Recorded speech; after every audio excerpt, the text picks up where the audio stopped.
forces are doing in counties, Honorable Speaker, and I commend them, all of them, and I beg to support, Honorable Speaker. Otienda Amolo. The leader of minority wants 1 minute. I'll donate. Donate 1 minute. Mr. Speaker, I stand also to support this constitutional bill. But Mr. Speaker, I want to speak to the Senate, our colleagues, Mr. Speaker, and request them to support this bill. Because, Mr. Speaker, this bill is not about members of parliament. It is about Kenyans, Mr. Speaker. Because any money that is devolved benefits the Kenyan people, Mr. Speaker. And as you are aware, the senators are already enjoying the Senate Oversight Fund. Every senator is getting 1.5 million shillings, or is it 1 million, every month, Mr. Speaker, per constituency. So, Mr. Speaker, why we are doing this is to help Kenyans, not to help ourselves. Member of Parliament does not benefit in any way from the national government CDF, Mr. Speaker. So, Mr. Speaker, with those few remarks, I want to urge the Senate to support this bill, just like the way they support counties, because every cent that is devolved benefits the people of Kenya. Mr. Speaker, I support. Give the mic to Otienda Amolo. Mr. Speaker, since the introduction of this bill on 12th March this year, we have had discussions in the last 4 months. Indeed, even the pre-publication stage, we had discussions. During public participation, we've had discussions.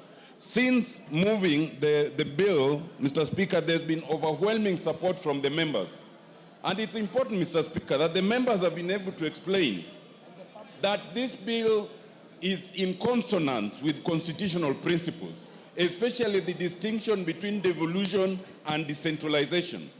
The members have been able to disabuse those who think that these monies are in competition with devolution, because we've been able to explain that this is extracted from the national government share of revenue.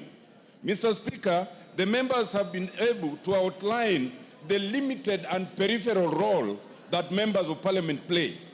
Members here have been able to extol the virtues of the fund and adumbrated very clearly the benefits to the citizens. And that in fighting these funds, the 3 funds, you are not fighting members of the National Assembly. You are fighting the citizens of Kenya. Mr. Speaker, it is important to observe, as has been observed, that it's in keeping with the reduction of imperial powers of the executive that we ended up with these kinds of funds. And anyone who is opposing really wants to take us back to that period. Mr. Speaker, it is also very important to understand that we sought to constitutionalize these funds, not because it was absolutely necessary, but because we are tired of unnecessary litigation. It is also important to understand that we chose to go the parliamentary route, not because we could not go the popular route, but because the popular route is expensive to the people and not required by the Constitution. But if those other people think that you can curtail this because you are fighting the National Assembly, then we can still go the popular initiative route and we will still achieve it. Because through public participation by over 230 entities and individuals, 98.5% supported this. We are quite sure that if we took this to a referendum, we will still get the same threshold. And anyone who therefore thinks that they can curtail this process, know you are fighting the people. Mr. Speaker, I beg to reply. Thank you. Thank you. Members on their feet, take your seats. Johanna Ngeno. Johanna Ngeno. Take your seats.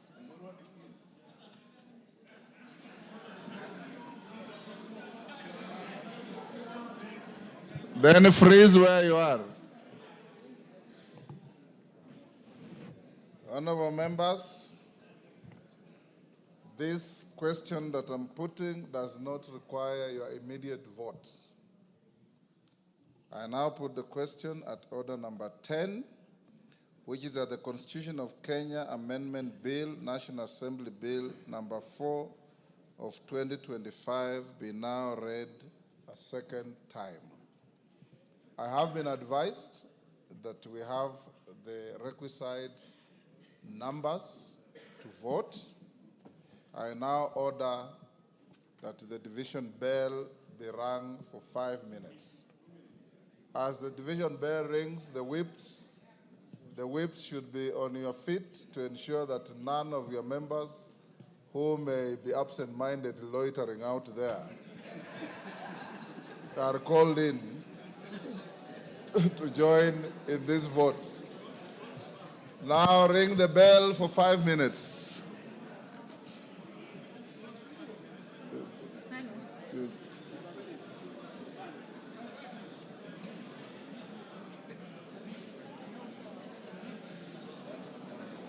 Yes. How are you, bro?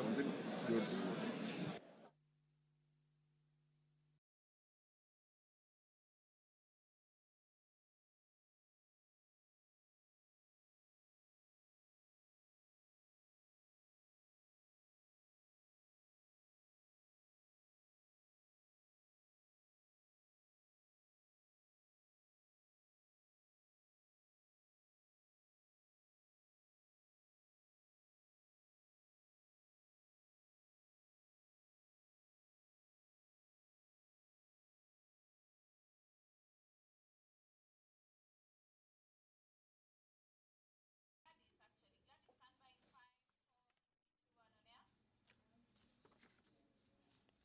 Well, that quorum bell on your end signifies the division on the Constitutional Amendment Bill 2025, where the Speaker of the National Assembly, Honorable Dr. Moses Wetangula, has directed that the division bell be rung for 5 minutes to allow members of Parliament who are still within the presence of Parliament to make their way back into the chamber this afternoon for the House to commence the vote on the Constitutional Amendment Bill of 2025. And this is a bill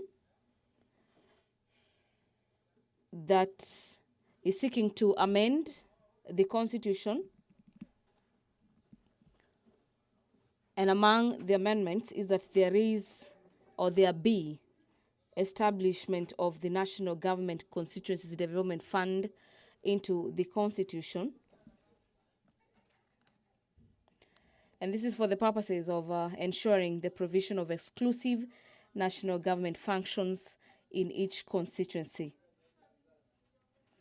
According to the bill, the National Government Constitutional Fund, this being the National Government Constituencies Fund, shall be a national government fund consisting of monies appropriated from the national government's share of revenue as divided by the Annual Division of Revenue Act enacted pursuant to Article 218 of the Constitution, and the monies allocated under this article shall be considered as funds allocated to constituencies to the provisions as an Act of Parliament. The bill seeks to entrench a number of funds into the Constitution.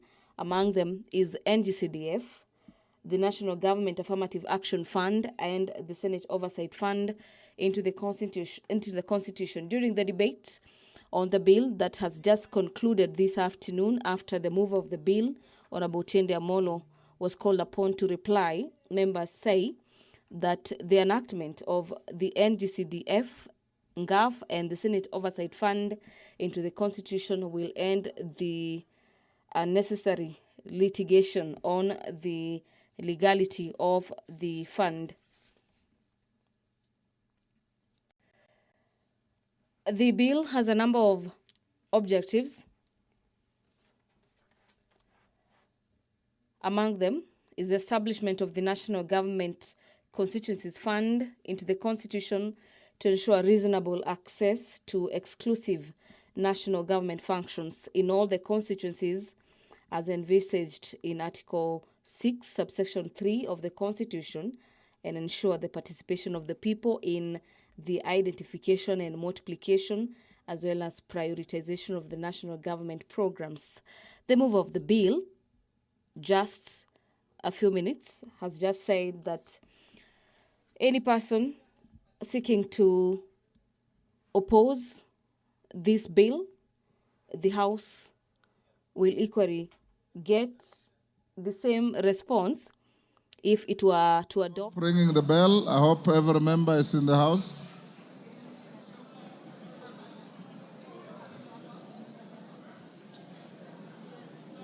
Honorable members, I now order the doors to be locked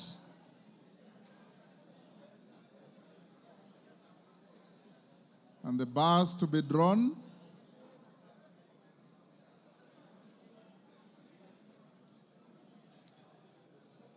Order, members, take your seats. Karemba, you are the one holding the illegal Kamkunji. Take your seats. Take your seats.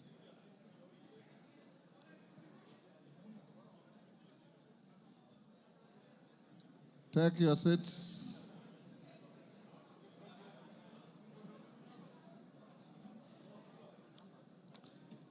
Members, take your seats. The member with a tarabush, take your seat, Betsimba. I believe that is the correct name of what you are wearing on your head. It's called a tarabush, right? Tarabush. Yes. Members, you remember during your induction, you are told when you are voting, you remain in your seats and you maintain studious silence. And more so, when you are voting on a constitutional matter.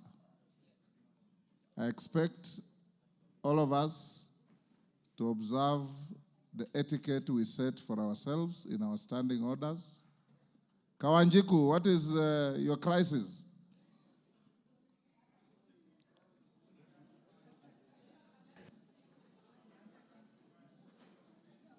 Very good. Members, for avoidance of doubt, I'll now remind you of the question, which is that the Constitution of Kenya Amendment Bill, National Assembly Bill number 4 of 2025, be read a second time.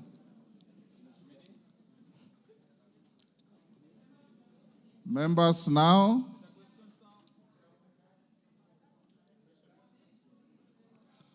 I give you 120 seconds to log in, and don't vote. You'll just log in and wait.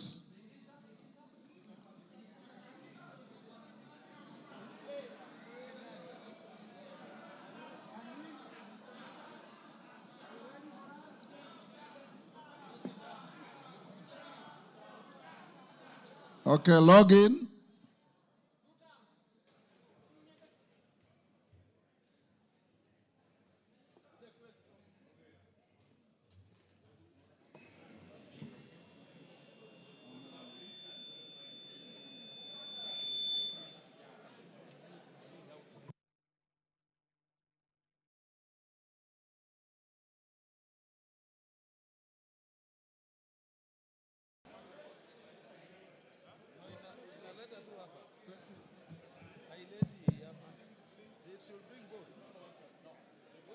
Don't vote yet. Just log in and be patient.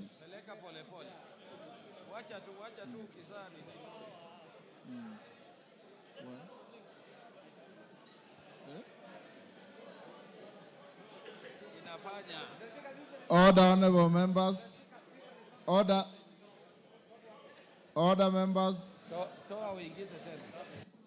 Although it does appear overwhelming, but procedurally, I should still have tellers for yes and for possible no. So, whips, can you give me one teller each? Wamumbi, be a teller, but since you are voting electronically, remain where you are to vote. Millie, who is your teller?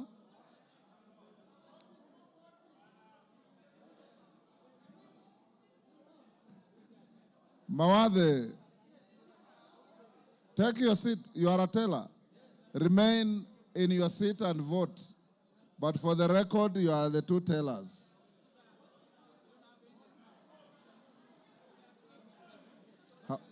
Don't vote yet. I'll tell you how many you are first. It has no expiry period. Just hold it.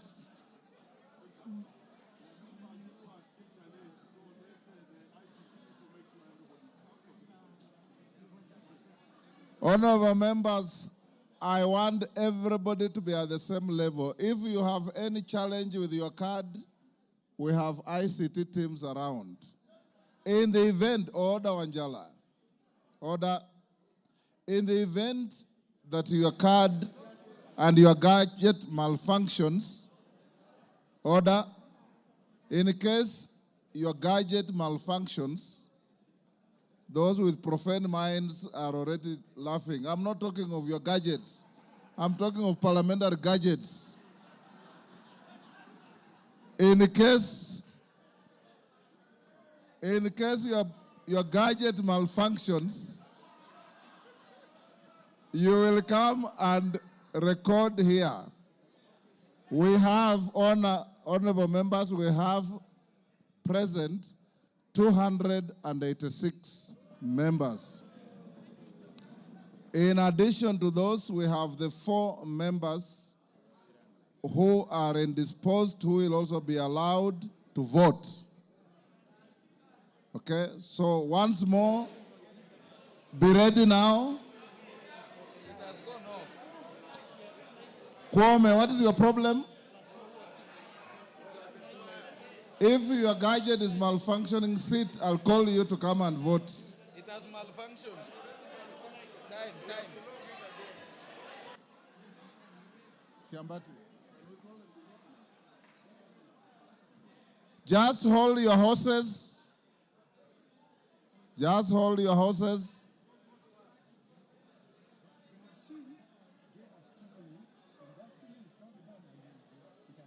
Okay. You can start voting now. Order, as I say start voting, I see some members holding their cards in the air.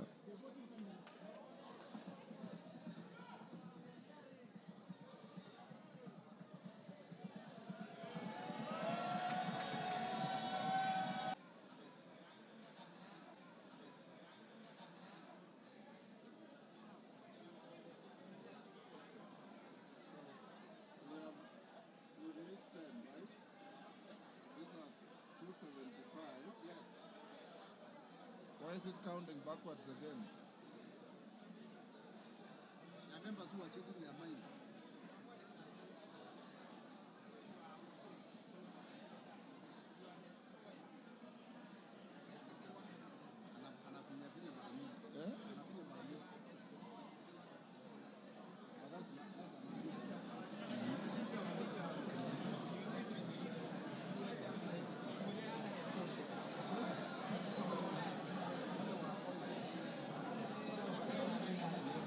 Members, voting electronically is now over.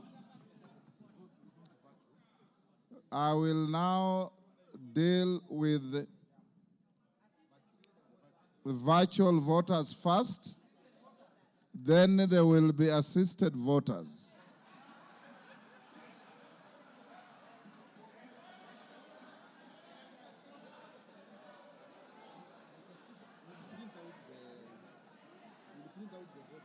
Yes.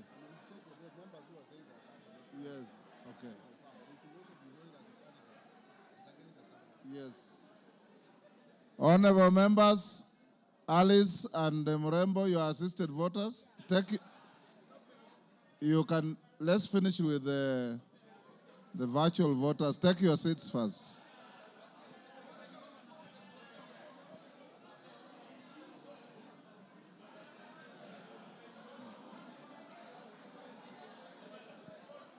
Have they locked in the... Yes. They are all already. But we can go with assisted voters. Order, members, order, all members who are assisted voters, member for Thika, member for Bahati, Wanjala, you are also analog. So you can come to the table and be recorded. The rest of members remain in your seats. The only other members I will tolerate to come here is Wamumbi and Mawathe as the tellers.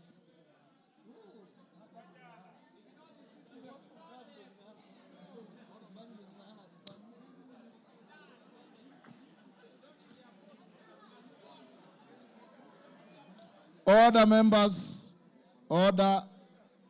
The number of members flocking here as assisted voters far exceed the tally that I expect.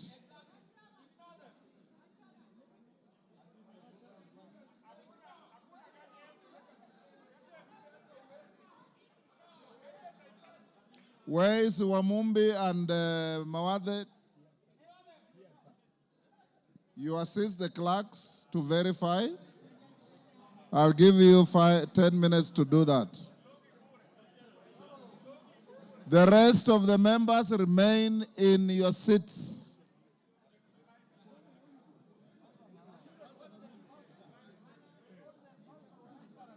Tiambati, I give you 10 minutes for this.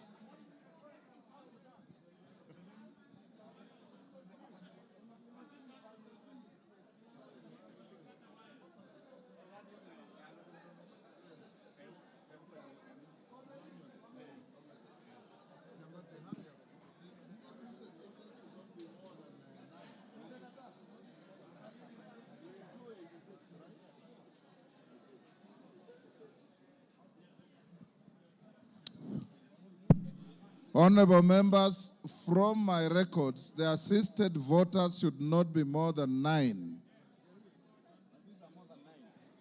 Yes. The assisted voters should not be more than 9. You are 286. 277 have voted electronically. Yes. And probably there are some of you who voted, but you don't know that you voted. Anyway, they will edit you out of the list. Okay?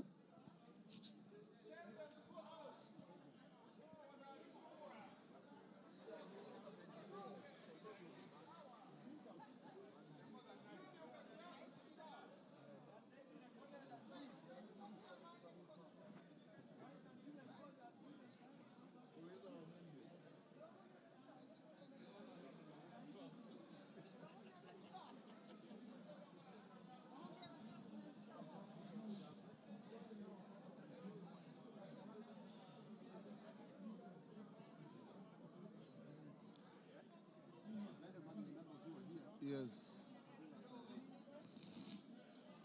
Are you getting some who already voted?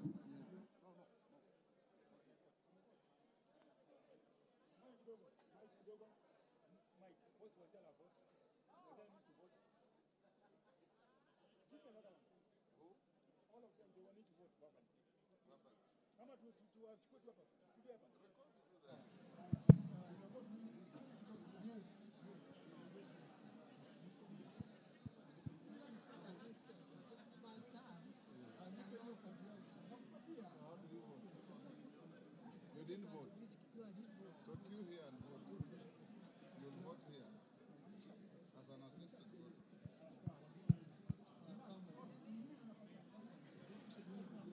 And for the assisted voters, once you have been assisted, you go and take your seat.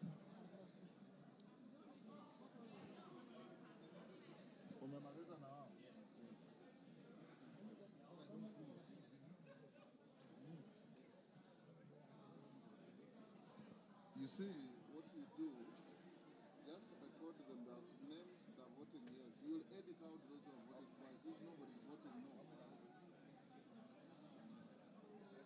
Yes.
Just record. Order, members. Member for Moyale, take your seat. Parashina, take your seat.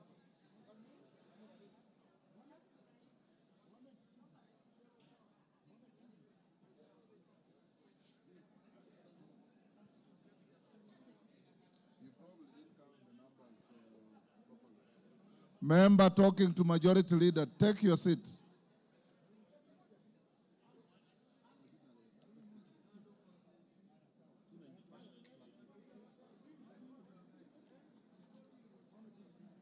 Okay.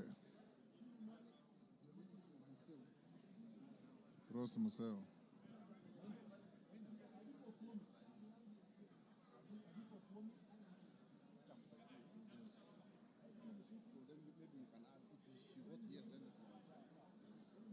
And then the virtual ones.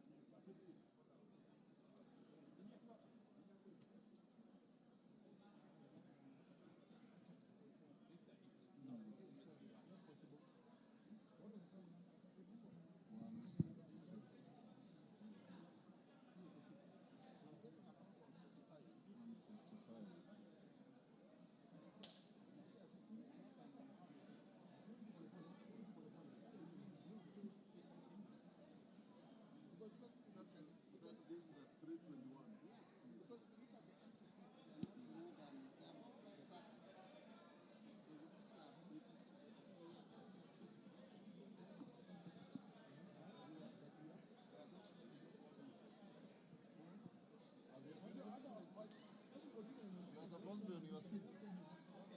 Yes. Yes.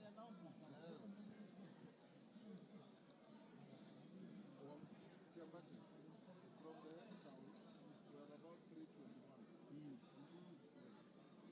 Haya, from the current present, wale ambao wamekuja hapa, on this side was 9, on this side was 10, so we are still 86, and they all voted yes. So, But I have asked your member to count for me. He says this side is gotten 166, and Robert Mboy this side got 155. but let's do again. So that Honorable members, order. Honorable members, obviously, order member for Malindi, take your seat.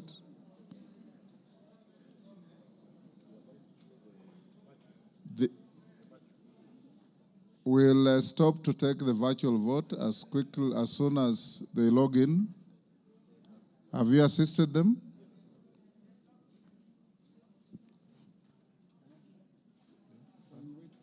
Yes. I wait here. Eh?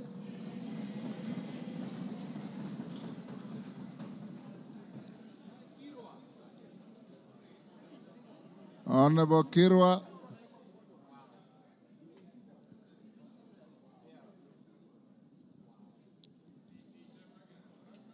Do we ask him?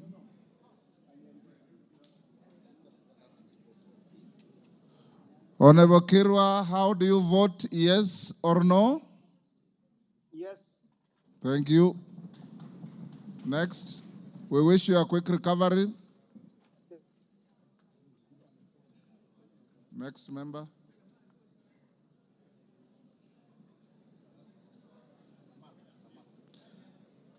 Next is Samal on the, put him on the screen.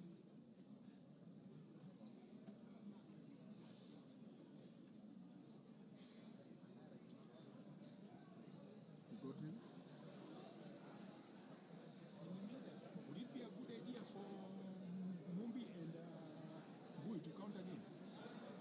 Would it be a good idea? That is Honorable Sloyer. Is that Sloyer? Honorable Sloyer, how do you vote? I vote yes. Thank you. We wish you quick recovery. Next.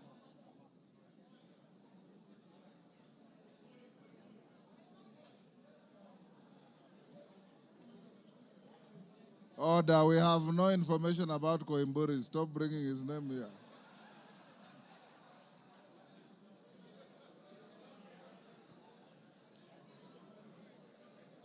Honorable Samal, how do you vote? Honorable Samal, you voted yes. Thank you. Wish you quick recovery. The last one.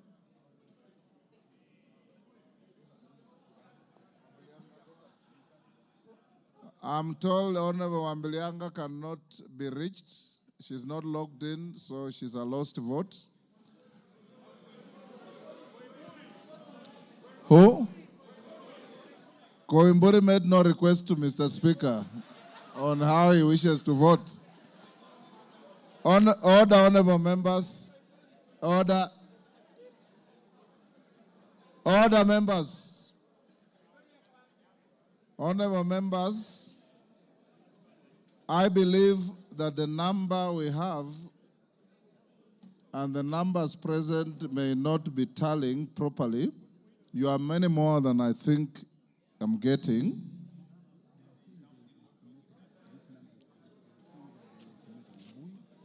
I want to ask the two whips. Osoro, stand here and count everybody on this side for me. Millie, stand here and count everybody on this side for me. And everybody remain in your seat. This is a constitutional moment for you, and we want to have the numbers properly recorded.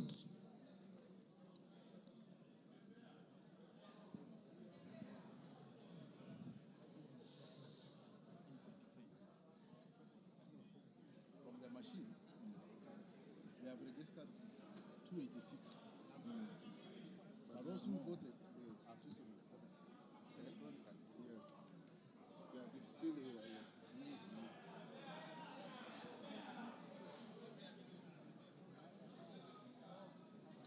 Order, let him do kila shetani na mbui wake.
sir. Somebody has gone to pick it. So, yes, sir.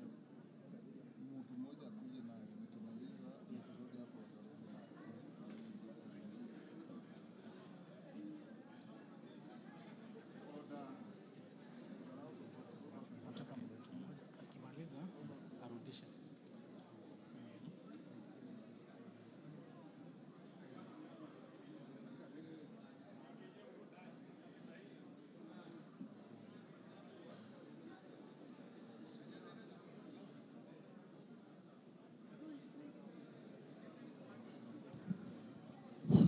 Order. Mwango, take your seat. 304. Yes. Honorable members, we've now properly verified the numbers. Members who voted electronically, 277.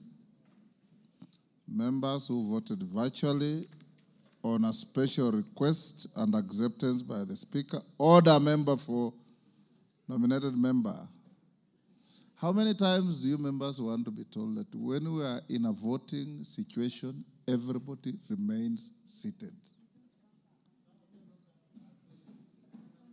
You remain in your seats and learn from your leaders. You know, Jomo Kenyatta's book Facing Mount Kenya says, animals in the wild, small animals watch the behavior of the giraffe.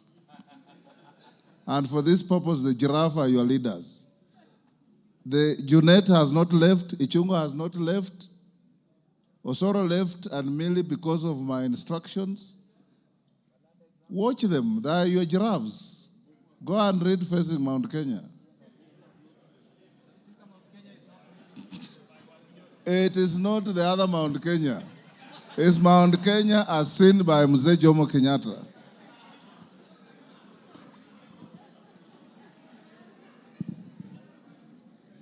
So, honorable members, electronic votes were 277, virtual votes were 3, and the rest were assisted voters who were about 11, I think.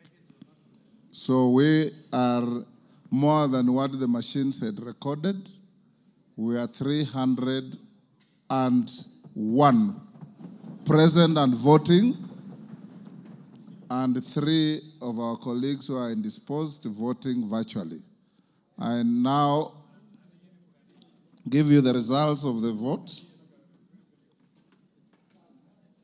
Honorable members, the results of the vote are as follows. The ayes, 304. The nays, 0. Abstentions, 0. I now order the bars to be... Pardon? Yeah? Oh, okay, okay. Read. Hold the bar, hold the bar. Of A bill course, for an act. the ayes have it, right? Let me repeat for the record. Number of voters, 304. Present and voting, 301. Voting virtually, 3. So total votes, 304. The ayes, 304. Nays, nil. Abstentions, nil. So the ayes have it. A bill for an act of parliament to amend the Constitution of Kenya. Now open the bar and open the doors.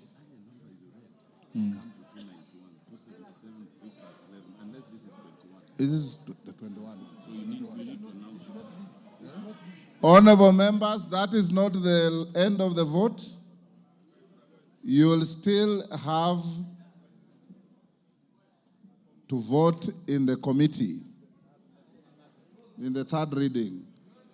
So, honorable members, will you now be upstanding? Order number 11, Committee of the Whole House. Deputy Speaker.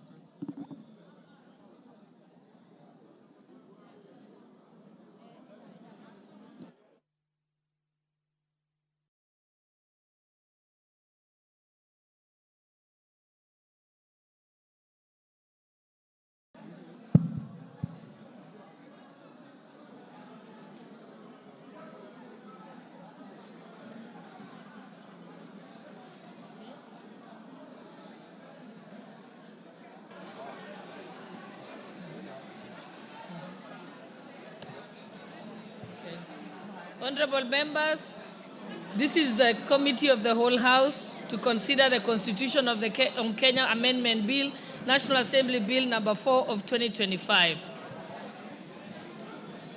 Clause 2. Honorable members, I propose the question that Clause 2 be part of the bill. Honorable members, I now put the question that Clause 2 be part of the bill. Will as many as of that opinion say aye? Aye. Will as many as of the contrary opinion say nay? The ayes have it. Title. I propose the question that the title be part of the bill. I now put the question that the title be part of the bill. Will as many as of that opinion say aye? Aye. Will as many as of the contrary opinion say nay? The ayes have it. Clause 1. I now propose the question that Clause 1 be part of the bill. I now put the question that Clause 1 be part of the bill. Will as many as of that opinion say aye? Aye. Will as many as of the contrary opinion say nay? The ayes have it. Mover. Honorable Chairperson, I beg to move that the committee do report to the House its consideration of the Constitution of Kenya Amendment Bill, National Assembly Bill number 4 of 2025, and its approval thereof without amendments.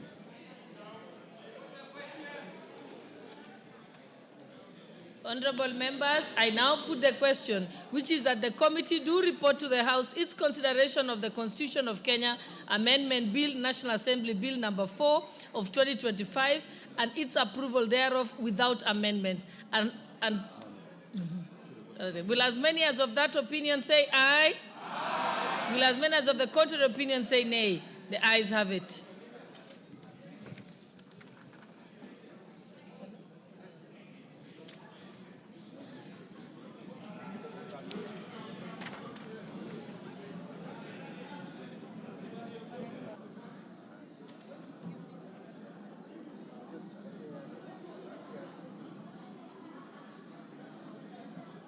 Honorable members, Mr. Speaker.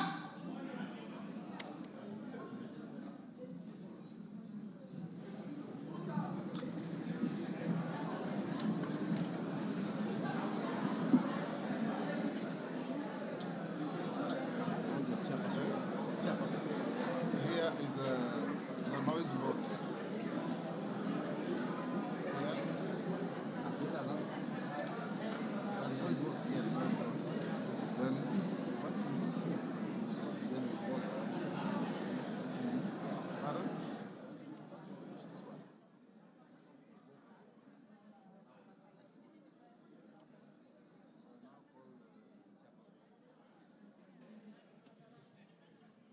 Mover, Chairperson. Honorable Speaker, I beg to report that the Committee of the Whole House has considered the Constitution of Kenya Amendment Bill, National Assembly Bill number 4 of 2025, and approved the same without amendments. Thank you, Honorable Speaker. Mover. Honorable Speaker, I beg to move that the House do agree with the committee in the said report. I also request the Honorable George Murugara to second the motion for agreement with the report of the Committee of the Whole House. Thank you very much, Honorable Speaker. I beg to second. Thank you. Order.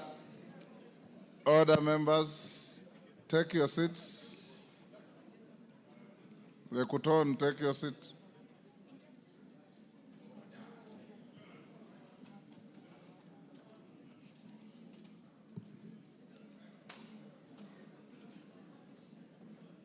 Some members just enjoy running across the floor, even if you take them to take the nearest seat.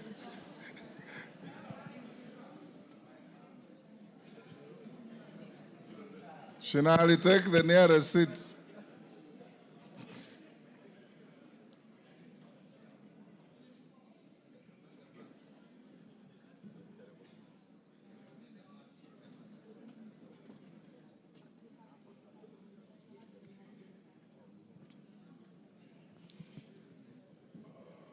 Honorable members, I propose the question, which is that the House do agree with the committee in the said report.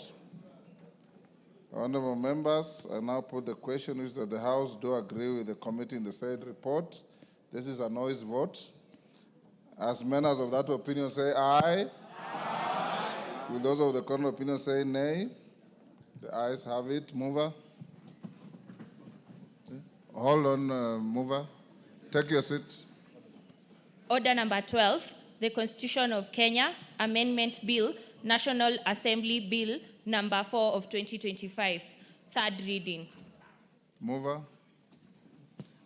Honorable Speaker, I beg to move that the Constitution of Kenya Amendment Bill, National Assembly Bill number 4 of 2025, be now read a third time, and I also request the Honorable George Murugara to second.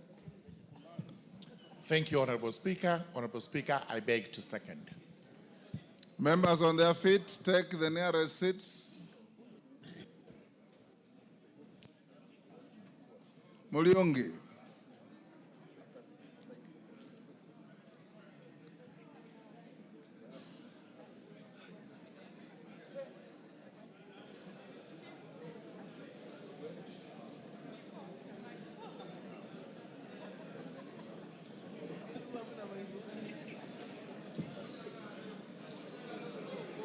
Take the seats, honorable members.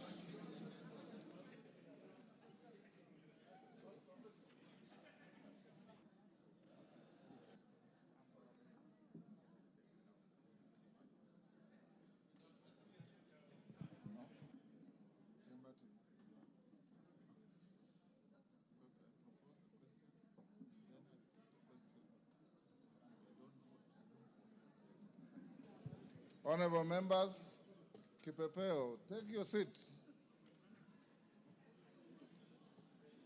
Honorable Soro, freeze then.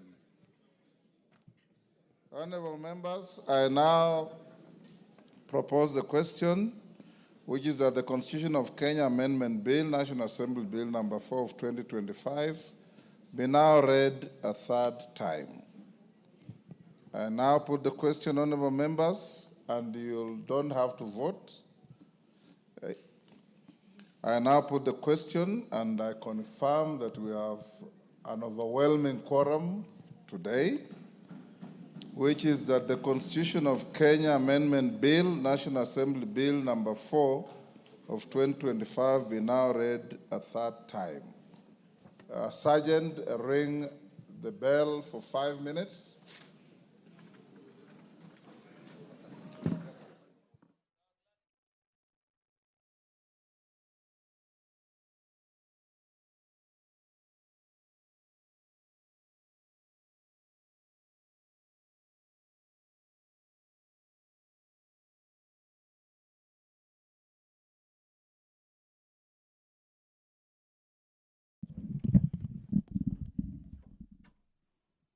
The division bell is once again on ring mode as the Constitutional Amendment Bill of the year 2025, this being Bill number 4, is now on the third reading, with the Speaker directing that the quorum bell be rung for 5 minutes for members who had perhaps stepped out of the chamber to come back for the House to vote on the bill again. At this particular juncture of this bill being stage number 3, the House will be voting again like they did at the second reading, with the threshold being 233 members. The bill has already passed at the second stage of the bill, being an overwhelming vote for the bill. The total number of members who have voted for the bill is 304, who have voted to entrench NGCDF, Senate Oversight Fund, and GAF into the Constitution. Again, it's the 233, which is the required threshold, thereby surpassing that number.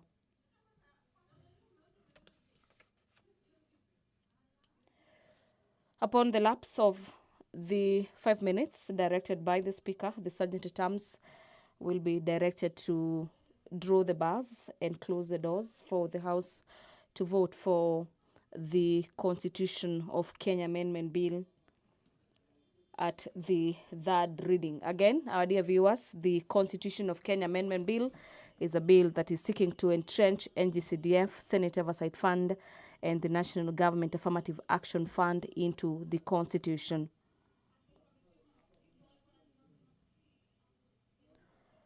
According to the movers of the bill, this bill being sponsored by two members, the member for Arieda, Honorable Paul Otiende Amolo, and Honorable Samuel Chepkonga, the bill will be seeking to ensure that there is reasonable access to exclusive national government functions in all the constituencies as envisaged in Article 6, subsection 3 of the Constitution, and ensure that there is participation of the people in matters identification and implementation of priority of national government programs. Allow me to hand over back to the chamber. And members, you are already logged in. So this time round, don't disengage your cards. Leave them where they are.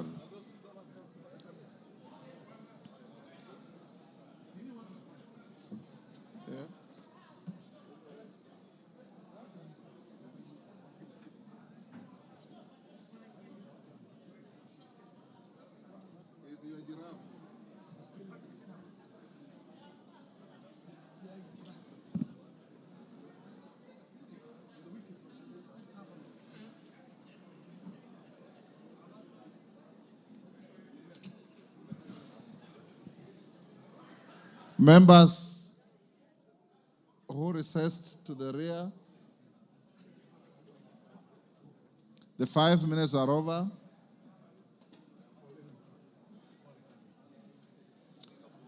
I now order the doors to be closed, to be locked.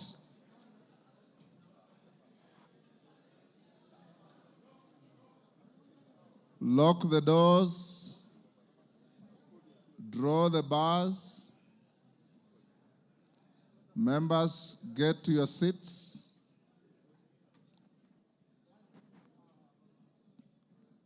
Go to your seats.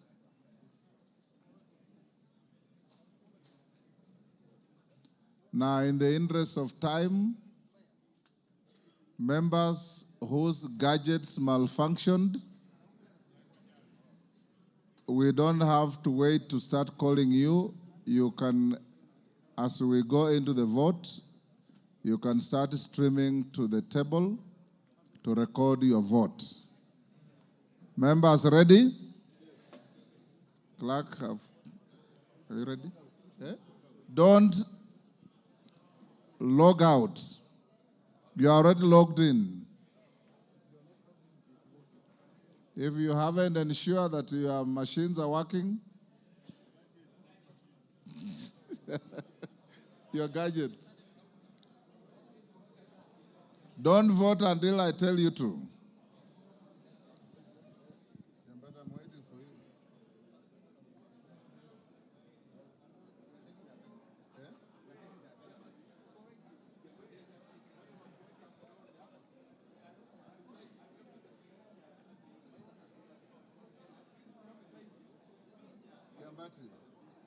Since there's no contention, whether we'll see the attendance here and we'll see people voting. Yes. Can we tell them to vote now? Yes.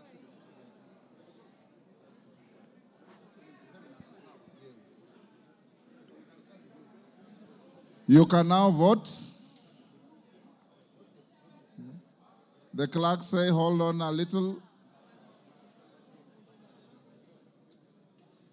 Clerks, be efficient. Ready? Yes. So you hold. I'm told the clock is still ticking.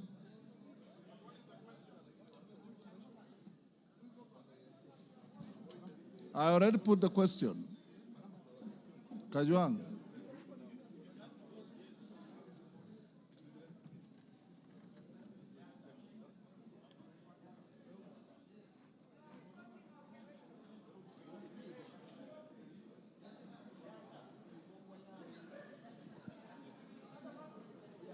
Order, Elisha. You are an assisted voter? Then that does not include chatting away and laughing. You just queue here and wait to vote.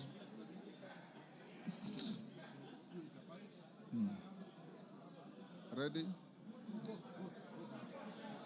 Continue voting, those who have their gadgets working.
Is it necessary when a parliament for the tellers to come and announce? No. Just be here to assist. Huh? Assist the...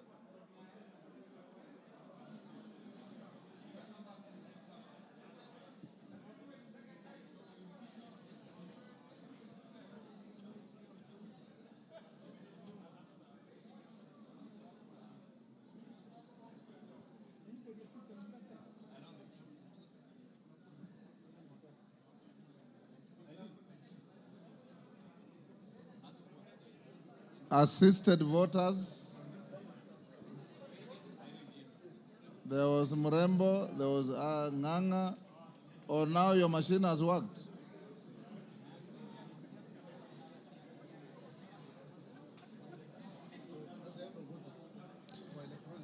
The end of electronic voting. Assisted voters. Wanjala, you have been assisted? Well done.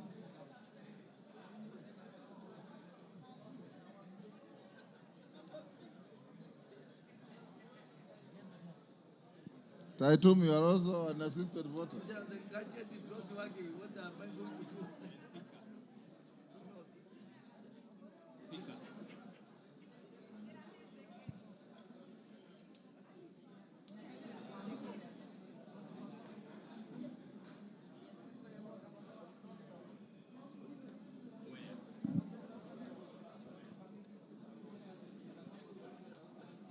Mary, hata wewe ni assisted.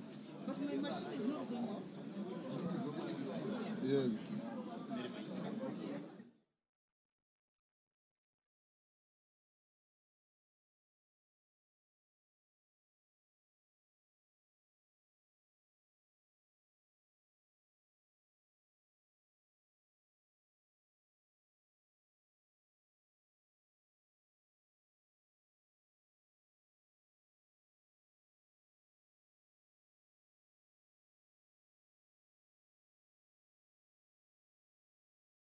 Has Honorable Rose Museo been assisted to vote? Yes, okay. Now go to the virtual voters. Honorable Kirwa, how do you vote? Yes or no? Yes. Yes. Yes, thank you.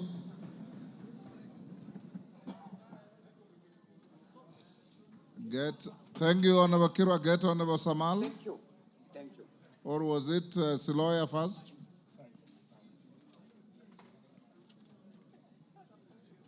Yes. Honorable Siloya, how do you vote? Yes or no? Yes. Thank you. Get Honorable Samal.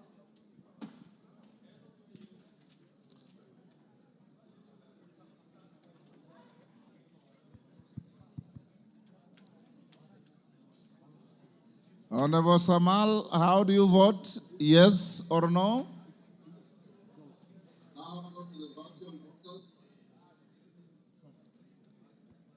How do you vote?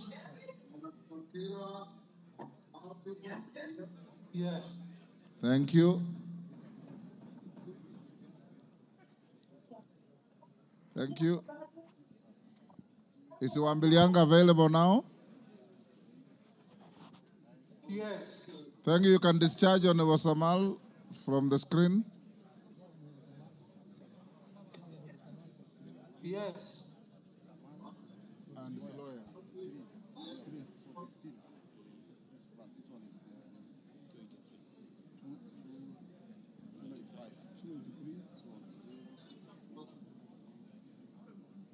Yes.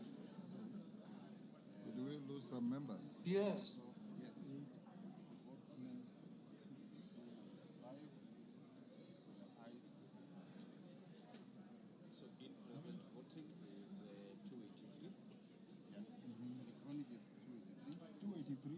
Virtual 3, that is 222. That is 286 plus 12 assisted. Kuja hii inakuja hivi.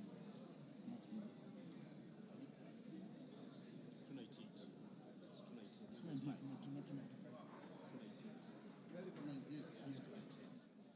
Yes. Order, honorable members. Order. Nyamita, take your seat. Honorable members, the results of the division are as follows. Number of members present and voting is 295. 295. Electronic voters, 283. Assisted voters, 12. Virtual voters, 3. Total, 298. So the results of the division is as follows. Ayes, 298. Nays, 0. Abstentions, 0. So the ayes have it.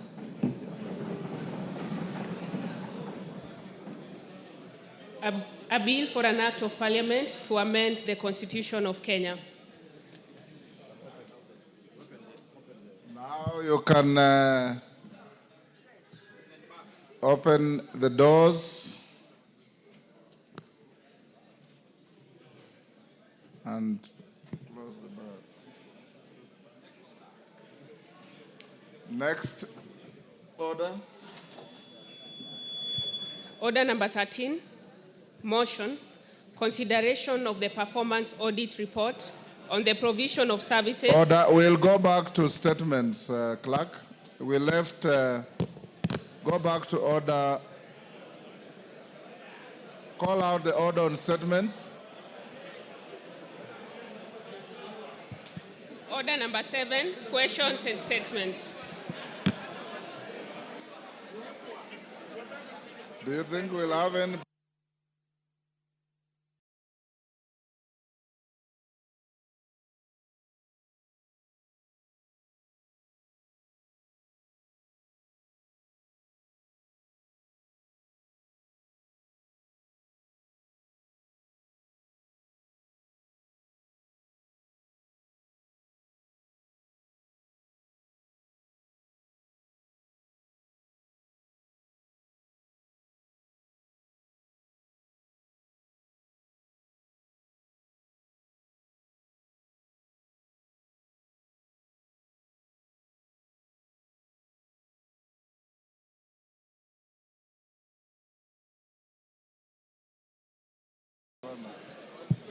Members who had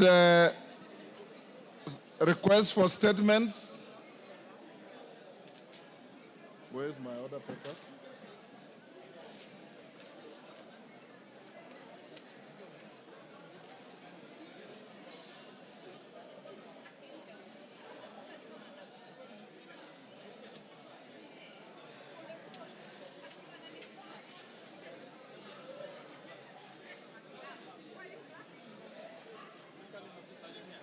Baba, habari.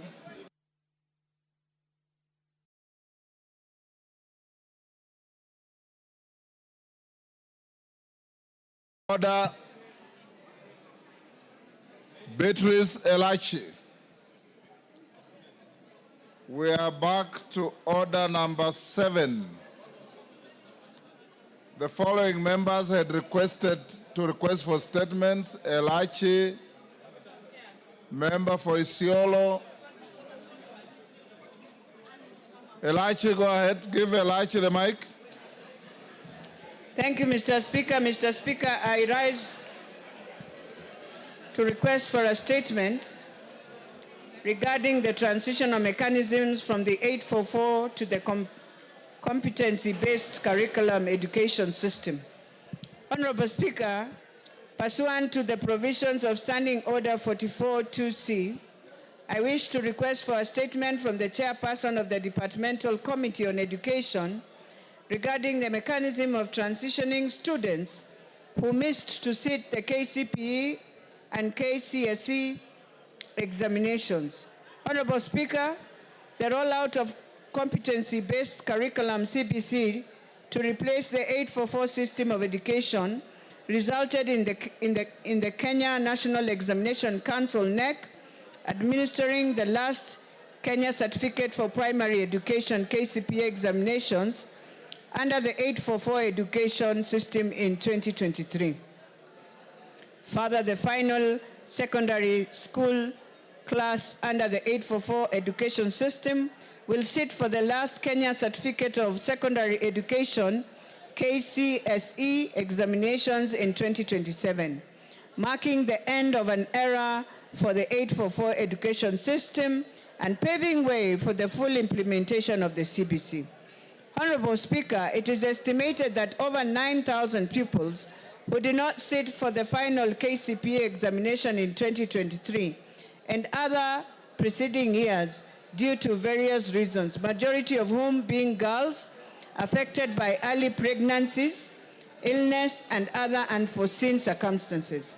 These learners now stand the risk for never progressing to secondary education for not having the opportunity to sit for KCPE examination, which is no longer being administered. The same fate awaits students who may miss to sit for the last KCSE examination in 2027. While many of these learners remain interested in completing their education and sitting for both KCPE and KCSE examinations, others were and are still desirous of bettering their previous grades before the examination is totally discontinued from the education system. Further, the shift from the 844 examination system to the competency-based assessment system presents a significant challenge in terms of curriculum adaptation, teacher training, assessment development, and conversion of qualifications from the 844 to CBC. Honorable Speaker, it is against this background that I request for a statement from the chairperson of the Education Departmental Committee on Education on the following: measures that the Ministry of Education and the NEC have put in place to accommodate the learners who missed their KCPE exams under the 844 system, the conversion criteria for KCPE qualifications to the CBC assessment for purpose of transitioning to senior secondary school, the equivalent of secondary school under 844, clarification on whether there are any special arrangements, provisions, or remedial opportunities for these learners to sit their KCPE and subsequently KCSE exams, and the strategies the ministry is implementing to ensure students wishing to retake KCPE or repeat the KCSE examination will be allowed to do so until 2027, including measures for ensuring that those who might miss the last KCSE examinations in 2027 are not disadvantaged for transition to university and college education. Thank you, Mr. Speaker. Thank you. It was to which committee, Beatrice? Committee on Education. Chair, Education, when can you respond? First week after recess? Yes, thank you. Thank you. After recess, Mr. Speaker. Member for Tarabach, Wajir. Member for Tarabach, Wachia. Go ahead. Thank you, Mr. Speaker. I am making a request for a statement regarding the funding for construction of the Wajir Tarbaj Kutulo Road.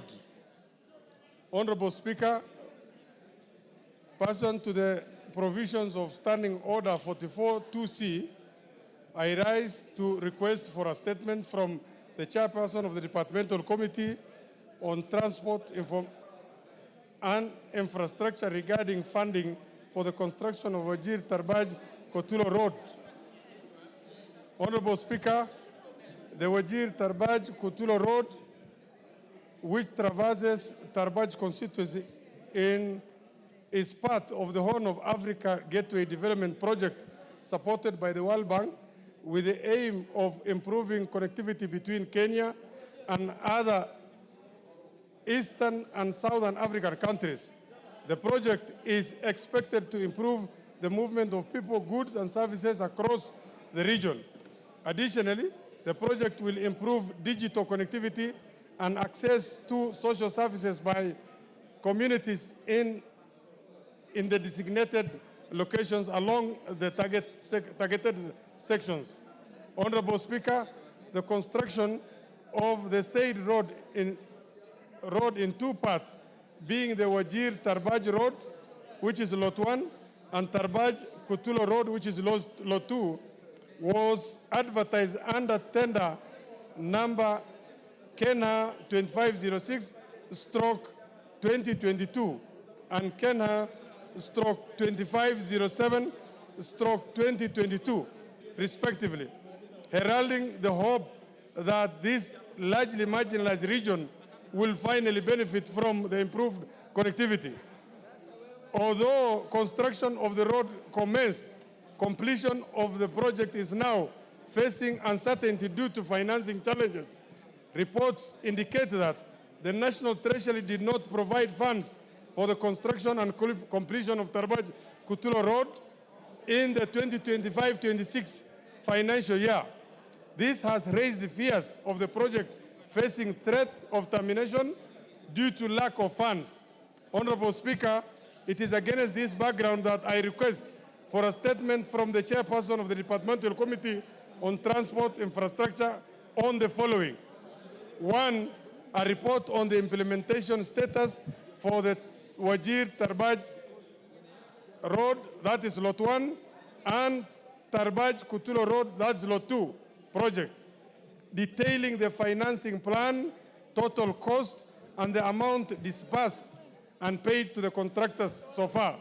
Secondly, the clarification on whether or not the completion of the Tarbaj Kutulo Road has been provided for in the financial year 2025-2026, specifying the budgeted amount. Number 3, a report on the number of residents affected by the project in Tarbaj constituency, including their details and status of compensation. And fourthly, details of the corporate social responsibility initiatives earmarked for implementation under the Horn of Africa Gateway Development Project within Tarbaj constituency, the budgetary allocation, and the expected impact on the local communities. Thank you, Mr. Speaker. Chair Rhodes. Yes, Major Bashir.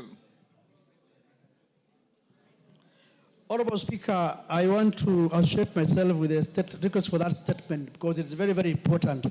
Honorable Speaker, you know the Horn of Africa Gateway Road project that has also already been, work has started. But as we speak now, it's not only the section where the member of parliament has talked about, a number of sections, actually the contractors have sort of down to their tools because funding or budget has not been factored in.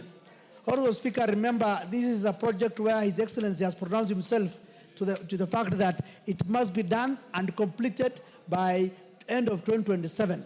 However, as it is now, it looks like it's going into headwinds.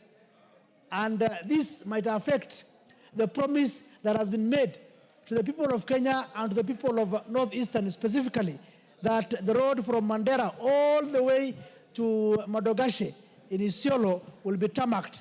Honorable Speaker, we want this matter to be taken with the seriousness it deserves, so that we want an answer as soon as possible. Thank you, Honorable Speaker. Roads. Chair Roads. Any member of Roads Committee? Oh, yes. Pardon? It doesn't matter. You take your seat. I was asking for the Chair Roads. A clerk inform the Roads Committee to bring a response the first week after recess. Honorable Tubi, I thought you were trying to alert me to give you an opportunity to request for your statement. Yes, sure. Go ahead. Thank you, Mr. Speaker. Although I wanted to talk about that one. Just go to your statement. Because it starts from my county. The whole road, Horn of Africa starts from, and it has stopped. Anyway, thank you, Mr. Speaker. I'm also boarding that horse when it comes. Mr. Speaker, sir, I am standing to request for a statement regarding insecurity in Isiolo County. Honorable Speaker, pursuant to the provisions of Standing Order 442C, I wish to request for a statement from the chairperson of the Departmental Committee on Administration and Internal Security regarding insecurity in Isiolo County. Honorable Speaker, there have been reported cases of insecurity in Isiolo County allegedly by persons sponsored by the governor of Isiolo County. This has caused havoc to residents, including the members of the County Assembly of Isiolo. For instance, on June 25, 2025, the said group of assailants attempted to illegally invade the County Assembly during its sitting while debating on a motion on impeachment of the governor, resulting in destruction of properties and injury to persons.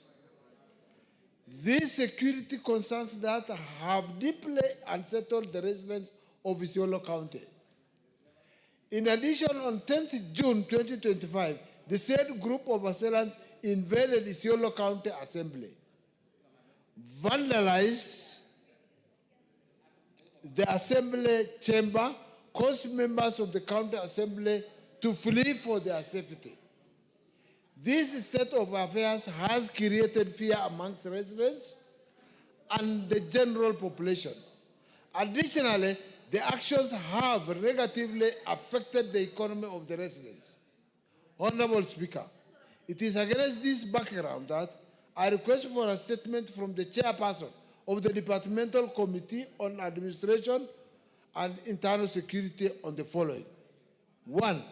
A status report on the assessment of insecurity cases recorded in Isiolo County in the month of June, last month. 2.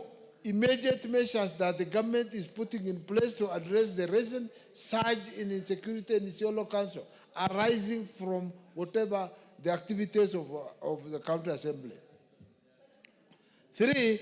Measures being put in place to ensure that the safety of residents, including members of the County Assembly, is guaranteed.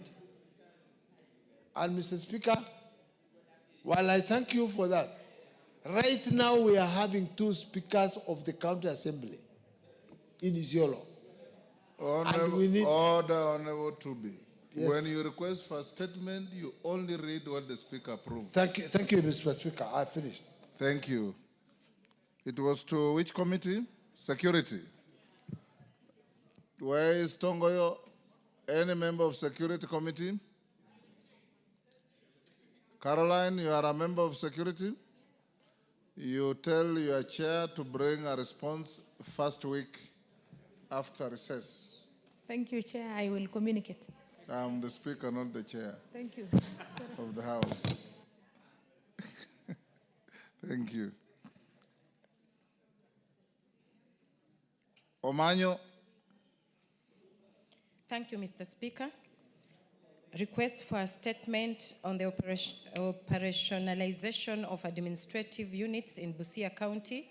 Honorable Speaker, pursuant to the provisions of Standing Order 44, 2, Section C, I rise to request for a statement from the chairperson of the Departmental Committee on Administration and Internal Security regarding inconsistencies in the operationalization of administrative units gazetted within Busia County. Honorable Speaker, the national government gazetted new divisions, locations and sublocations in Busia County as part of measures to enhance equitable access to government services and coordination of national government administration. However, the administrative units have been inconsistently and selectively operationalized in Teso sub-county, leaving out those within Busia sub-county. They include Buhayo West Division, Mundika, Bugengi, Esikulu, Lunga, Buyosi, Murende, and Nasira locations, and Hungungu, Mundulusia, Budokomi, Munongo, Bukalama, Mujuru, Indoli, Sihabwa, Burumba, Bulanda, Mabale, Madele, Namikoye, Siamahanga, Nyibura, and Sikoma sublocations.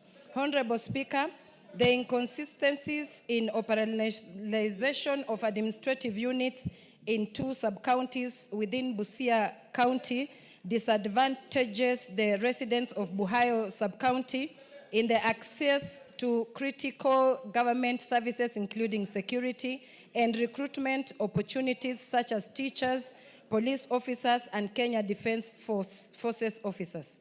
Honorable Speaker, it is against this background that I request for a statement from the chairperson of the Departmental Committee and Administration and Internal Security on 1, a report on the status of operationalization of the above-mentioned administrative units in Busia sub-county to improve service delivery, address security concerns, and enhance equitable access to opportunities dependent on administrative units. 2, a report on the reasons for the delay in operationalization the gazetted administrative units in Busia sub-county, including the circumstances under which the administrative units in Busia sub-county were left out in the operationalization of units in Teso sub-county, and 3, measures being taken to operationalize the gazetted administrative units in Busia sub-county and the timeline for their activation. I thank you, Honorable Speaker. You are done? Yes, Odanga. Yes, give Odanga the mic. Thank you, Honorable Speaker. I want to thank Honorable Manyo for coming up with this issue of seeking a statement. Indeed, these administrative units were gazetted in the year 2017, and it has taken so long for the government to operationalize. Last December, I did write and went to the Office of Interior, and we were promised that the division, particularly Buhayo West, and the sub-locations and locations were going to be operationalized, I believe that with this statement, the ministry will move with speed to ensure that they are operationalized for purposes of bringing services closer to the people. Thank you, Honorable Speaker. Yes, Chair Security, Ngalechei, can you bring a response within the first week Yes, Mr. Speaker. after recess? Yes, I'll convey the message to the chair. Thank you. Wamrada.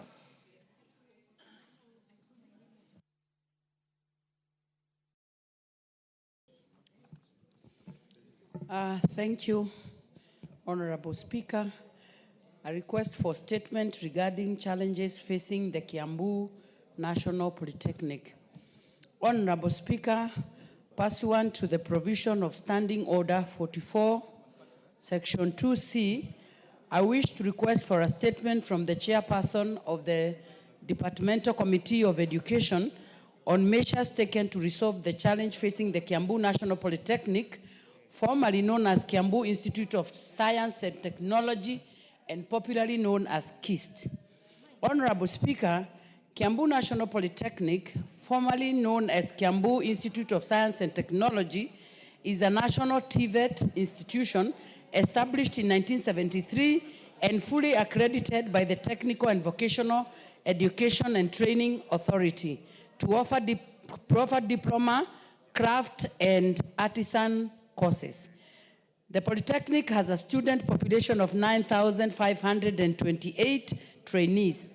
Despite its vital role, the institution faces various operational challenges, including a severe staffing shortfall, notably based on TVETA recommended student instruction ratios of 1:15 for practical classes, 1:30 for theory, and 1:10 for high-risk workshop. Kiambu National Polytechnic requires at least 550 trainers. However, the Public Service Commission has provided only 163 trainers. And due to this shortage, the Polytechnic has had to hire 160 additional trainers using the internally generated funds, thereby diverting resources meant for the infrastructure and equipment to payment of trainers, with employment projected to hit 12,000 by September 2025, and an additional 400 trainers will be needed. Additionally, Honorable Speaker, there are serious delays in the disbursement of government funding in the learning institution. And out of the 30,000 per student capitation to the Polytechnic learners, only 13,000 has been released in the financial year 2024-2025.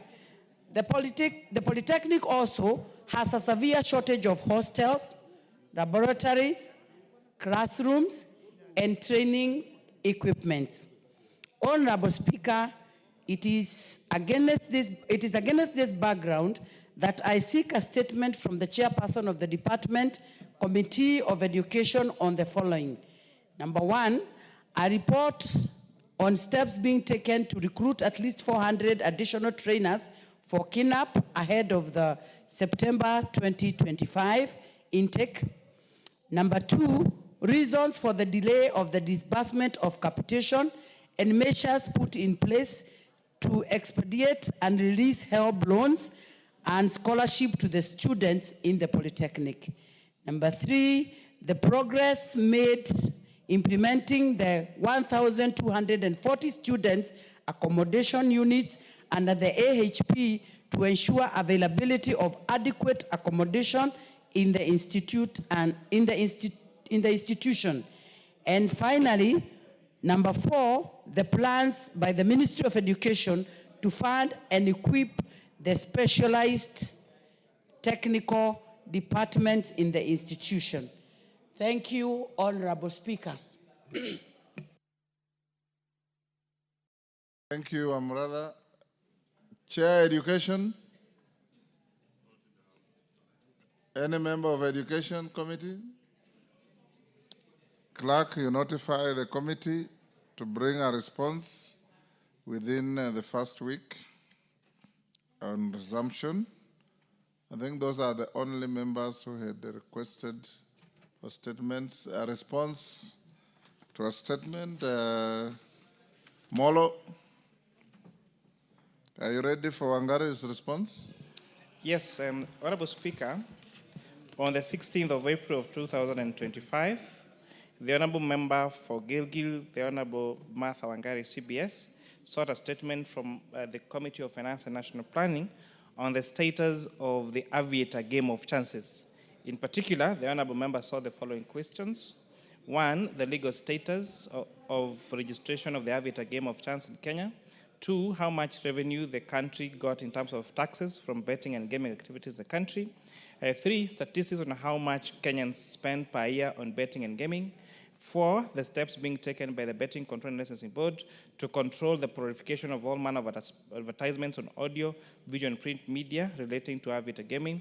Five, criteria and regulations used by BCLB to authorize and regulate the Aviator games of chance in the country. And lastly, a list together with the license numbers and dates of farms, including media stations, authorized to conduct games of chance in the country. And again, lastly, a list of the Betting and Control Licensing Board of ongoing and concluding discipline cases taken against errant betting and gaming farms and media stations in the country for the last 1 year. Honorable Speaker, due to the busy schedule that the committee has had during now the preparation of the budget process, we did conduct the first meeting with the Kenya Revenue Authority.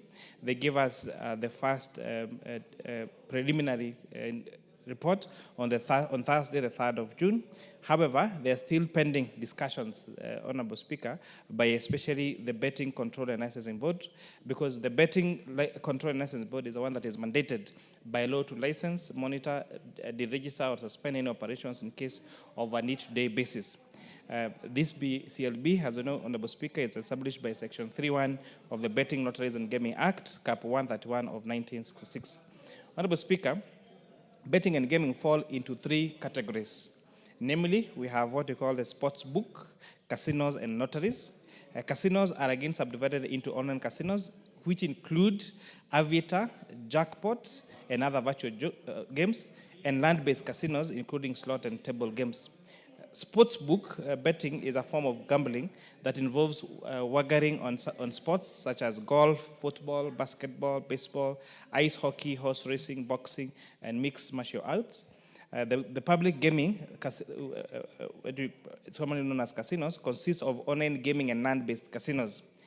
The games include, including Aviator and Jackpot, and other crash games. Visual games, table games like blackjack, poker, and roulette.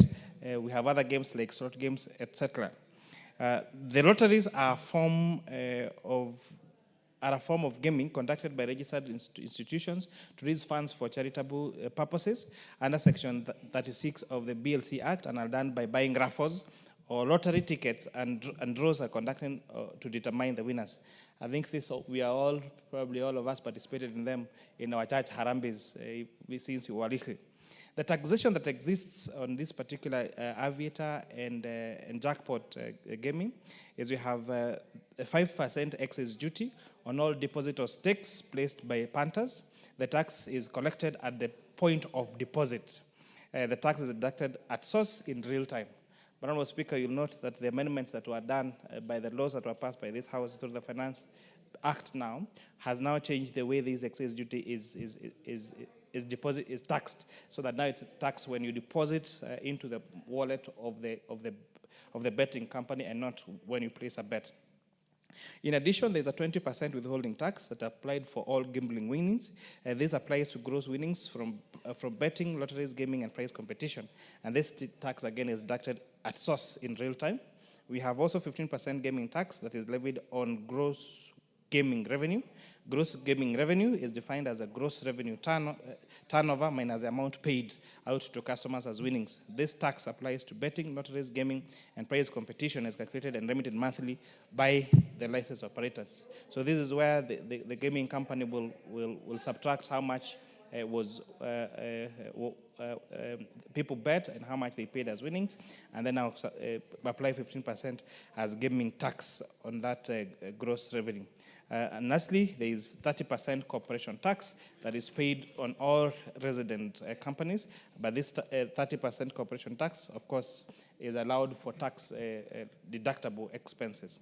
Honorable Speaker, the Aviator and jackpot games of chances as classified as digital games of chance under the BLGA, and its taxation is aligned with the taxation regimes for the other betting and gaming activities, which include excise duty, withholding income tax on winnings, betting gaming tax, and corporation income tax.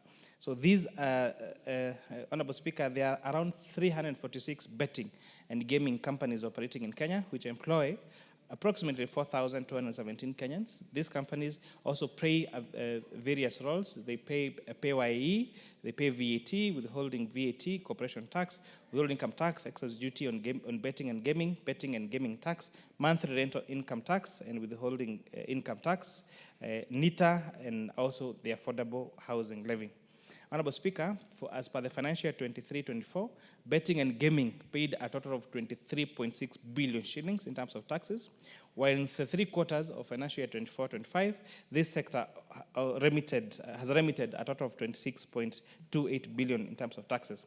So it actually means that for the first 3 quarters, the collection of taxes is 3 billion shillings more than how much was collected in the previous full year.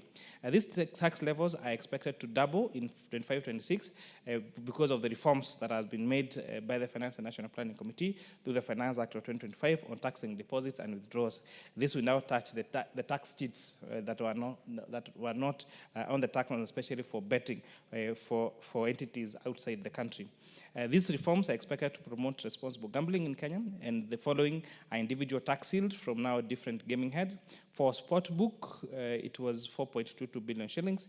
Casinos contributed 2.43 billion shillings, and lotteries contributed the lowest, which is 7 million shillings. Sportbook and casinos, 17.4 billion. Sportsbook and lotteries, 7.9 billion. Sportsbooks, casinos, and lotteries, 2.08 billion. And others, which are referred to as general activities, 218 million shillings.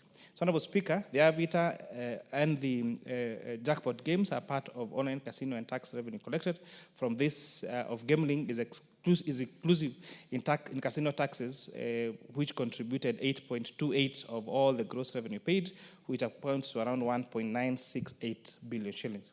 Honorable Speaker, these games of chances are a new product in the market and yield substantial absolute tax revenue collections, in as much as a proportionate contribution is comparatively small in relation to the more established games. With optional regulation for responsible gambling, the revenue contribution is likely to increase.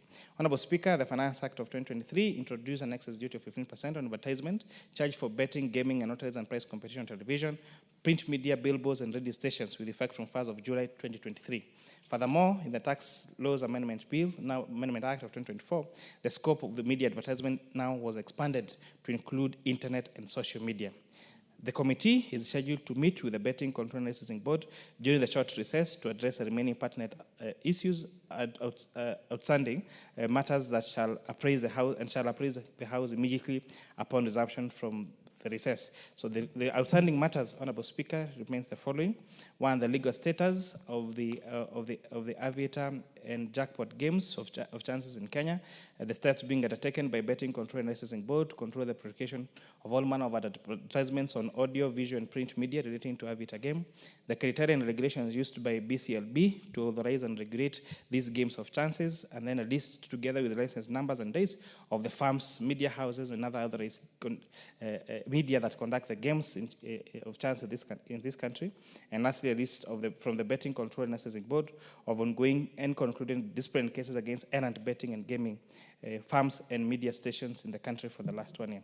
So, Honorable Speaker, this is just a preliminary report. The best feedback we're going to get is from the Betting Control and Licensing Board. However, it is important to mention, to inform this House that after this matter was raised in the House, the Betting Control and Licensing Board stopped or banned all manner of advertising for these games on our local stations, on media, internet, and social. Honorable Speaker, and I think maybe that is a step in the right direction to reduce this particular addiction. And Honorable Speaker, Perhaps when the discussion came up, we had a lot of views from the members of the public about not just these particular games of chances, but, Honorable Speaker, betting, no, we call them price control games that are played, especially in our vernacular radio stations. So, Honorable Speaker, if you listened to any of the vernacular radio stations, whether it is in the morning or in the afternoon or in the evening, our grandparents are being told to stake a particular amount to buy a motorcycle at 100 shillings. And Honorable Speaker, it's imperative how much people are putting on this price control, what's called price betting, Honorable Speaker.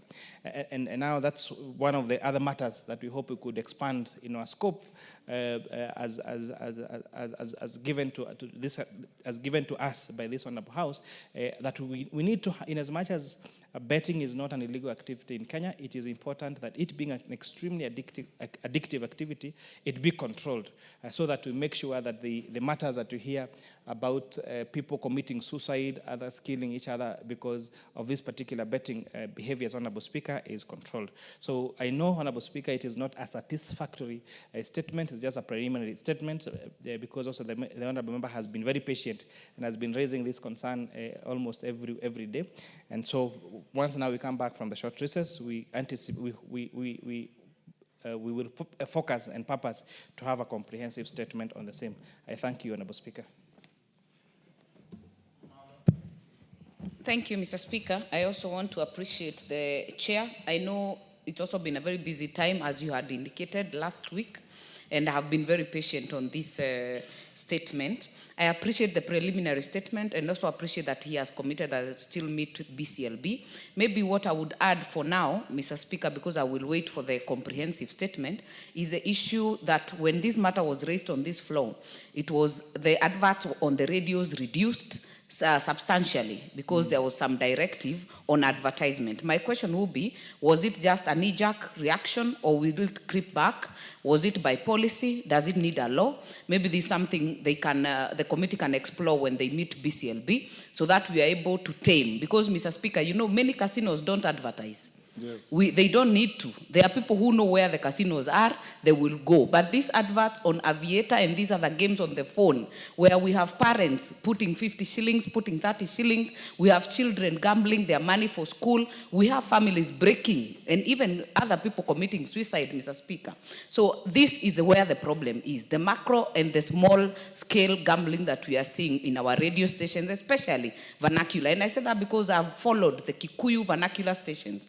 In fact, even a song cannot end, 3 minutes of a song, Mr. Speaker, without an advert for gambling, and especially this Aviator. So I hope the committee can go to the bottom of it so that we have a position legally on policy and the advertisement on radio, on media, on the internet, so that we can protect our population, Mr. Speaker. I hope that the committee will give the substantial statement when we come back. I thank you, Mr. Speaker.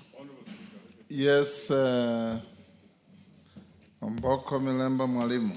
Thank you. When Honorable Wangari raised his statement, I got interested in this matter, and later on, I realized that the so-called Aviator and other methodologies of gambling are all over houses. And Aviator is very well known by both kids and even the mamas in the village, and it's really riding high. And later on, when I talked to the teachers recently in Mombasa, they told me that most of even our teachers are now suffering seriously because some of them even end up committing suicide because of gambling, especially the Aviator and other gambling methodologies. So therefore, I think the chair should not just concentrate on the taxes as he has done, though the question indeed asks about the taxes they are paying. But indeed, I think the asking of the question in relation to the taxes was supposed to bring out that what's the benefit of this as opposed to what also we are receiving as a country. And I think there's need for serious control when the committee sits to get a proper statement to actually limit the number of times these advertisements are done and how it's done, especially in the vernacular languages. This is killing the society. We lost a teacher in Nanyuki who committed suicide because he took a loan and then took it to betting and then lost all the money, was also my official, and it's not doing us any good. Thank you, Honorable Speaker. And when you Asan, when you bring your comprehensive statement, you can address all those. Honorable members, allow me to acknowledge Ngoto Boys High School from Makueni County in the public gallery. On my behalf, on behalf of the House, I welcome them to Parliament. Thank you. Next order. Yes, Mwalimu. I'm sorry to, Speaker, to interrupt. I had seen the chair of health in the House. Honorable Speaker, the President did pronounce himself on SHA, especially on the registration of SHA. In terms of, are you able to register for 1 month and then continuously so until the year ends, or must you register the whole year?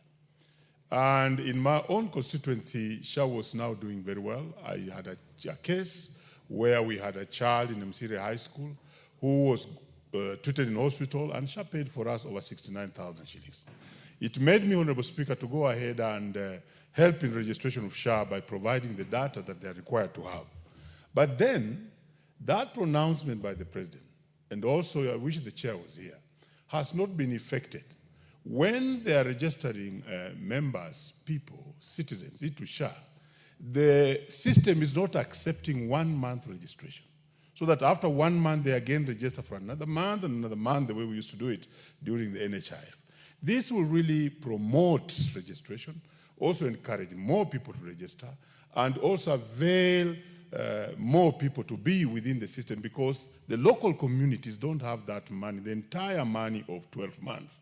So this is something that I thought the chair could at least work on during this recess. He sits with the minister and other authorities related and concerned in that area so that they can bring back the registration of SHA on monthly basis.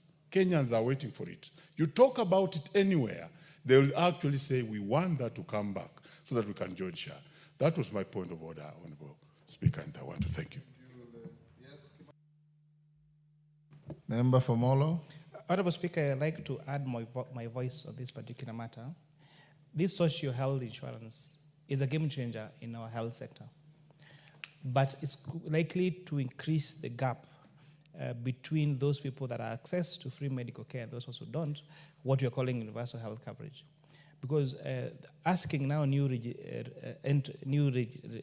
entrants to pay a whole year of fees is becoming a tall order with most of the population.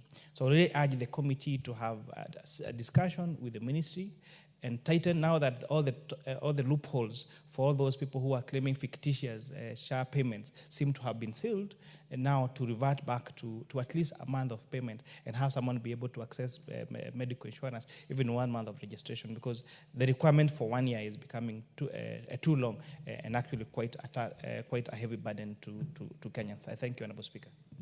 Is there anybody? Yes, Wangwe.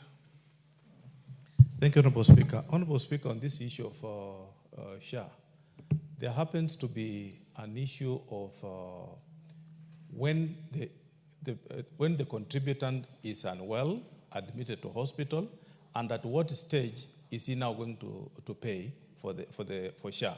Honorable Speaker, the future seems to be stretching, such that for the government to plan well, here comes a situation where a patient is admitted today, he comes in today, and now subscribes to a whole year's payment today. What happens to the concept of planning? What happens to how is going to pay, how the government is going to fill the gap? Therefore, Honorable Speaker, I feel the committee should review, look at it in holistically and advise on how well are we going to look at the issue that payment should be somehow consistent but not instant, as into when you fall sick today and you go for admission and you pay. Honorable Speaker, a case in time is a situation where we need to pay for CT scan, for example. Because it's expensive, I now move in and pay the 7,000 today. How about if X number of people pay today that amount? It means the drawback is going to be expensive to the government. So what I feel, Honorable Speaker, is let's have a substitute move and look at it holistically and plan. Actuaries should come up with a formula to help SHA plan on how to mitigate such a situation, Honorable Speaker. Thank you, Honorable Speaker. Member of Health Committee. Yes, Odanga. Thank you, Honorable Speaker. Indeed, Honorable Speaker, in the beginning, SHA had a lot of issues of registration, people accessing, and people even accessing the healthcare services. But today, moving around the countryside, you will find that many people who are members of SHA are now accessing the services more than before. And we need to really strengthen this. I want to agree with the Honorable Mboko and the Honorable Wangwe that the instant payment should be stopped so that we pay, monthly, the way we used to do in NHIF. It will become easier and more attractive to our people. Thank you, Honorable Speaker.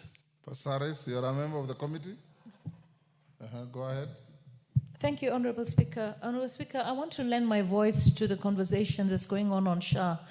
I think in the beginning, when we used to have NHIF, you had to have a 3-month waiting period before it could be utilized. But with SHA, we said that anybody who walks into a hospital, whether you're registered or not, you will have access to universal health care. Honorable Speaker, just recently we had a street lady who was pregnant, and I met her, and I tried to get her an ID so I could register her for SHA. But unfortunately, the ID has not come out yet, and she ended up having an emergency cesarean.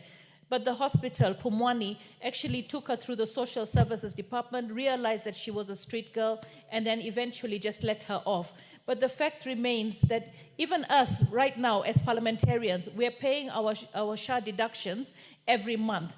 If the parliament were going to be asked today to pay 1 year upfront, it would be almost an impossibility. So the fact is, we need to make sure that we market SHA to the communities. We make them understand that SHA will get stronger and be better able to serve if we pay. People normally pay when they're sick or when they're admitted. That weakens the whole structure of universal healthcare. Even India struggles with universal healthcare in spite of having cheap medical, lots of hospital facilities, and a population that is actually huge to serve. What we need to do with SHA is do a lot of marketing, do a lot of recruitment. We need to make sure that people understand. And then the people out there, if you can afford 1,000, or you've been assessed to be able to pay 1,000 premium or 2,000 premium, you have to pay the rate that is given to you based on the assessment. If your assessment has been done wrong, go and have it queried. The fact is, if we want this country to be able to offer universal health care, we need to be able to pay the premiums. So let's not wait until we are sick. And I think that message has to be taken to the communities, taken to the various institutions, taken as well to the grassroots, because people join SHA when they are sick. People join SHA when they get admitted. So SHA will actually collapse if we continue that way. So the idea is for us to make sure that our house help are, even if they're not formally employed, we pay SHA for them. Everybody has a moral responsibility to make sure that the people that they know are have signed up to SHA. And recently I had a friend of mine who said to me, I've got a gardener and a watchman and they want to sign up for SHA. How do I go about it? This shows us that the Ministry of Health is not doing enough. The easy way is to say, let people pay 1 year premium. No, make us see your advertisement. Advertise SHA and the benefits. You keep telling us it's working, but show us the benefits of SHA and the advertising. Use your online, use online, and make sure that everybody gets to understand that we need to sign up for SHA, we need to pay SHA. But asking people to pay 1 year upfront because you're not doing your marketing well, I think that's it's wrong. Thank you, Mr. Speaker. Thank you. Any member of Health Committee? Rindegiri, you want also to joyride? I just want to joyride. Thank you, Mr. Speaker. I think SHA, from what I'm gathering from our great people, Bori, it is coming out very well. SHA is functioning, and SHA is really taking care of those who have been admitted, seeking medical attention. Mr. Speaker, the only problem is accessibility for some people, particularly in the rural areas. What we are trying to do as a community is civic education. But, Mr. Speaker, the members of parliament or MCAs cannot do entirely the public enlightenment. It is very important that the Ministry of Health takes up the responsibility and first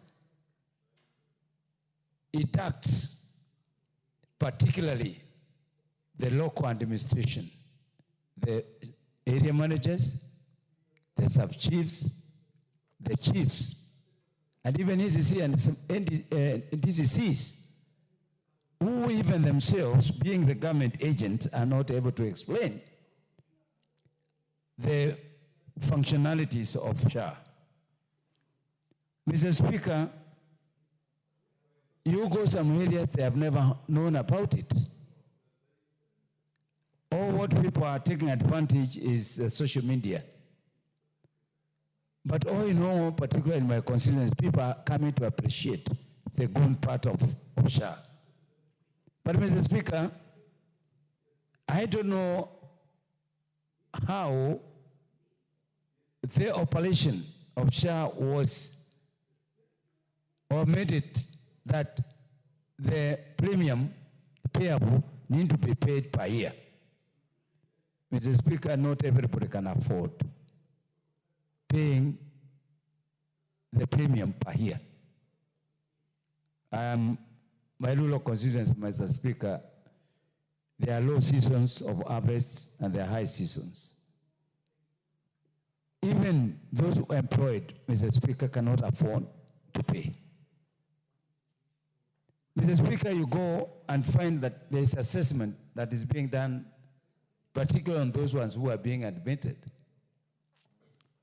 Once that assessment is done, there are those ones who are assessed at 300 shillings per month, but you are told to pay per year. There are those ones who are assessed 500 shillings per month, but you are forced to pay per year. There are those ones who are being assessed 1,000 per month, and they are forced to pay for 12 months.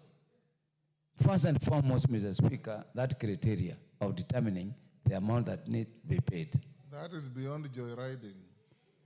Mr. Speaker, I hear you. It's just expressing what is really happening there, because I'm sure many people are listening to us, and this is the only place where we represent the feelings of our people. And people, Mr. Speaker, they are really watching how you specifically, Mr. Speaker, you are navigating through ensuring that this universal health care becomes a reality in this country. So you are presenting over this house, and this is the only house that will ensure this success of this of SHA. So, Mr. Speaker, I'm not only joyriding, but I'm really enhancing the authority of this house in supporting the government initiate the proper process of making sure that so many people join and the expense of joining. I thank you, Mr. Speaker. Clerk, you'll advise Committee on Health to bring the response to Milemba within the first week after recess. Next order. Order number 13, motion, consideration of the performance audit report on the provision of services to persons with disabilities by the National Council for Persons with Disabilities. Emmanuel Wangwedas, your committee? Yes. Go ahead. Thank you, Honorable Speaker. Honorable Speaker, I beg to move that this House adopts the report of the Public Investments Committee on Social Services, Administration and Agriculture on its consideration of the performance audit report by the Auditor General on the provision of services to the persons with disabilities in the National Council for Persons with Disabilities, laid on the table of the House on Tuesday, 30th July, 2024. Honorable Speaker, allow me to begin by asking ourselves on what is this we call performance audit report. Honorable Speaker, performance audit report is a self-moved report by the Auditor General pursuant to Section 36 of the Public Audit Act, particularly Cap 412B, which provides in verbatim that the Auditor General shall conduct performance audit to examine the economy, efficiency, and effectiveness with which public money has been expended pursuant to Article 229 of the Constitution. Honorable Speaker, many of my colleagues in this House would expect that when PIC presents a report, it presents a report looking at numbers that have been audited from a particular entity, so that we consider and see whether efficiency, prudency, effectiveness of the expending has been done. But on this one, Honorable Speaker, this is a motion by the Auditor General herself to understand what is it that is happening in the Council for Persons with Disabilities. Honorable Speaker, the report was tabled in July 2024, but thank God, after that, Honorable Speaker, in May last month, 2025, we passed in this House the Persons with Disabilities Act, which ended up correcting so many of the observations that were done by the Auditor General in this report. Honorable Speaker, the Auditor, having moved on her own motion to understand what is happening in the Council for Persons with Disabilities, there are several issues that were raised, which came up and which made the Auditor General to feel that the Council would be not moving in the right direction or not attaining the threshold that is required, Honorable Speaker. The various issues I would want to enumerate here, Honorable Speaker, forms part of the concerns that struck the eye of the Auditor General, prompting her now to move in and start the audit to submit the report to the House. One, Honorable Speaker, there are issues of delay. There were issues of delay in the registration of persons with disabilities. Honorable Speaker, persons with disabilities are subjected to various forms of delay to register. And the only way, Honorable Speaker, to recognize somebody that he or she is a person living with a disability is the registration. And Honorable Speaker, you find that registration of persons with disabilities such a tedious exercise that it's not you and I that has to undertake the registration. It is so classified that the Director of Medical Services is the approved entity to list or to enumerate who is this person that is living with disability. Honorable Speaker, where do you get this service, and who is this Director of Medical Services that is all around to find that he provides the registration of persons with disabilities? You end up finding, Honorable Speaker, that the backlog of unsigned disability assessment forms continue to be experienced in the county level offices. Honorable Speaker, it is not easy. We only have maybe about 6 medical officers who are eligible to enumerate the persons with disabilities. So what happens to the rest of the persons with disabilities? A number of counties have made disability assessment free of charge, yes, while others continue to charge between 200 to 1,500 for you to be registered. Honorable Speaker, this is statistics for the audit that was carried between 2013 and 2020, when the Auditor General, on her own motion, moved in to find out what is happening in the Council for Persons with Disabilities. The problem is compounded, Honorable Speaker, where assessed persons is seeking tax exemption by Kenya Revenue Authority because he or she has to travel to far away centers where KRA assessments are periodically conducted. Those are issues, Honorable Speaker, that move a person to be now registered. And Honorable Speaker, it is such a tedious exercise that is going on in the Council, and if it's not checked, it now keeps on compounding the various persons living with disabilities not to enjoy the services. Honorable Speaker, the other issue that came up to the attention of the Auditor General is the cash transfer program that has not substantially improved the livelihood of persons with disabilities. Honorable Speaker, when you audit the cash transfer program from the social protection perspective, there is so much that is moving into that program. But, Honorable Speaker, from the eye of the Auditor General, has this improved lives of persons living with disabilities? Honorable Speaker, there are quite a number of observations that came up on that with that question.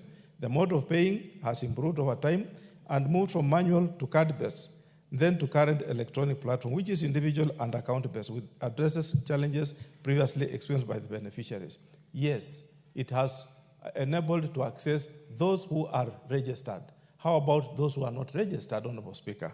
That is now the challenge that comes about with that cash transfer, meaning, Honorable Speaker, it is sectarian. A few are getting and the majority are not because of not being registered. The cash transfer program, Honorable Speaker, has also experienced delays in disbursement of funds due to delay in release of exchequer from the National Treasury. Honorable Speaker, these people, persons living with disability, depend entirely on that cash transfer program. So the moment the exchequer is delayed, they are also stuck in their daily activities and they are unable to move because that is their only income that they have. The Social Assistance Unit, Honorable Speaker, over time has not reviewed the amount of cash transfer periodically as documented in the Consolidated Cash Transfer Program Manual. Honorable Speaker, you and I have always known that the cash transfer program is 2,000 for as long as it has been there. It has never been improved. It has never increased. But Honorable Speaker, you'll agree that life has changed, the cost of living has changed, and inflation has also moved. In as much as, Honorable Speaker, today inflation has come down, but over time it has been fluctuating. Honorable Speaker, the other issue that caught the eye of the Auditor General is the Economic Empowerment Program, which has not improved the economic status of persons with disabilities. What is this we are talking about, Economic Empowerment Program, Honorable Speaker? The amount granted to each group, you find, Honorable Speaker, various groups of persons with disabilities are put together to submit their proposals, and they get empowerment programs. The amount, Honorable Speaker, granted to each of the groups was not adequate to start viable projects. Marketing was a challenge, and the group would disintegrate due to disagreement among the members. Honorable Speaker, whereas government has tried to consolidate these persons with the disabilities together by empowering the various groups, the question is, Honorable Speaker, is the money they are getting good enough to enable them to start a business? You find, Honorable Speaker, the allocations to these groups is so small, so minimal, that it only creates disagreement when the members of that group gets together, and instead now they go each one of them separate way, so they are not able to move and make any impact or meaningful progress out of that grant from the government. Honorable Speaker, not every spade is a spade. At times it becomes a big spoon. Not everyone who is disabled is an albinism. We have different categories of disability. I want to address, Honorable Speaker, a challenge that also got the eye of the Auditor General. The Albinism Support Program, which has not adequately also, Honorable Speaker, addressed skin care requirements of persons with albinism. Honorable Speaker, the key issue affecting persons with albinism is the skin care. Their skin is susceptible to infections. So the moment you support their skin protective issues, that is the way to address persons with albinism. And Honorable Speaker, how I wish my good friend, the investor, was around. He would support this idea or this suggestion by the Auditor General.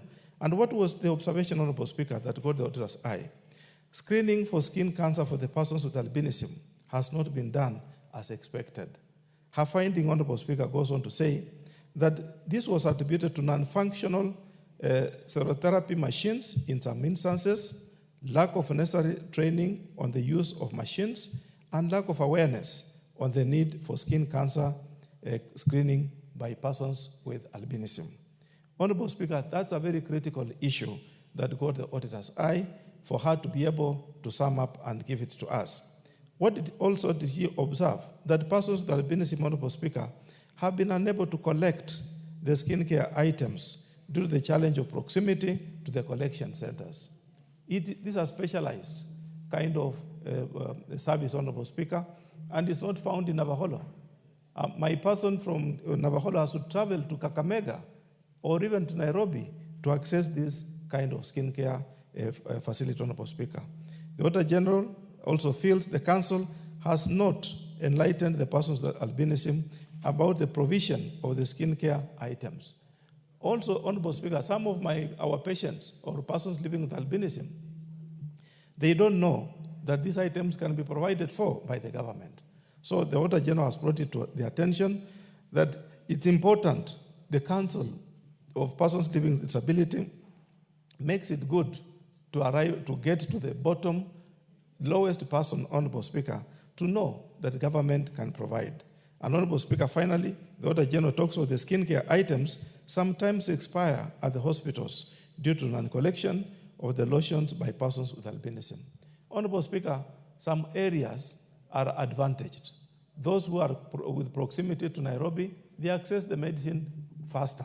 How about, Honorable Speaker, anybody with albinism from Wajir, from Mandera, from Turkana, from Navajo, Honorable Speaker, to come to Nairobi to acquire lotions to protect his or her skin? It's a challenge, Honorable Speaker.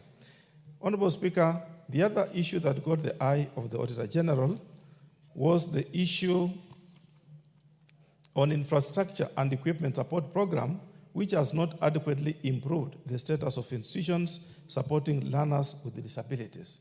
Honorable Speaker, the government is putting into these programs, into these institutions, into our schools, what we call special schools, equipment to support programs to support learners with a kind of albinism disabilities.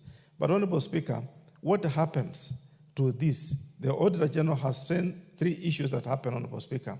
She says that the National Council for Persons with Disability Infrastructure grants of 2 million shillings per institution has only benefited a small proportion of institutions out of the many deserving cases.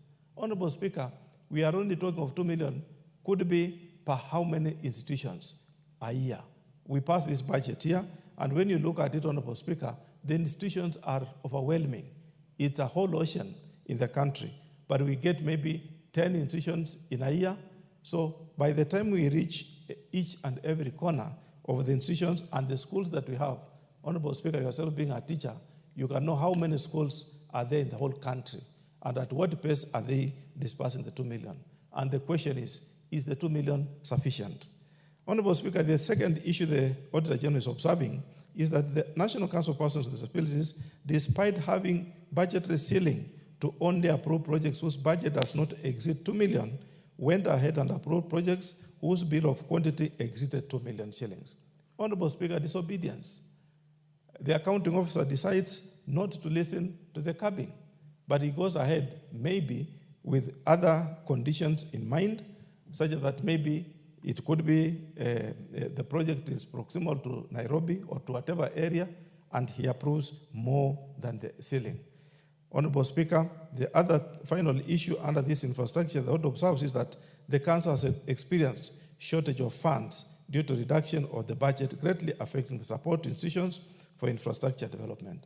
Honorable Speaker, when the Minister for Finance or the Cabinet Secretary for Finance is overwhelmed and issues now budget cuts, one of the easiest places he runs to cut the budget is on this fund, Honorable Speaker, without looking and observing that persons with disability are greatly disadvantaged and they need to be supported.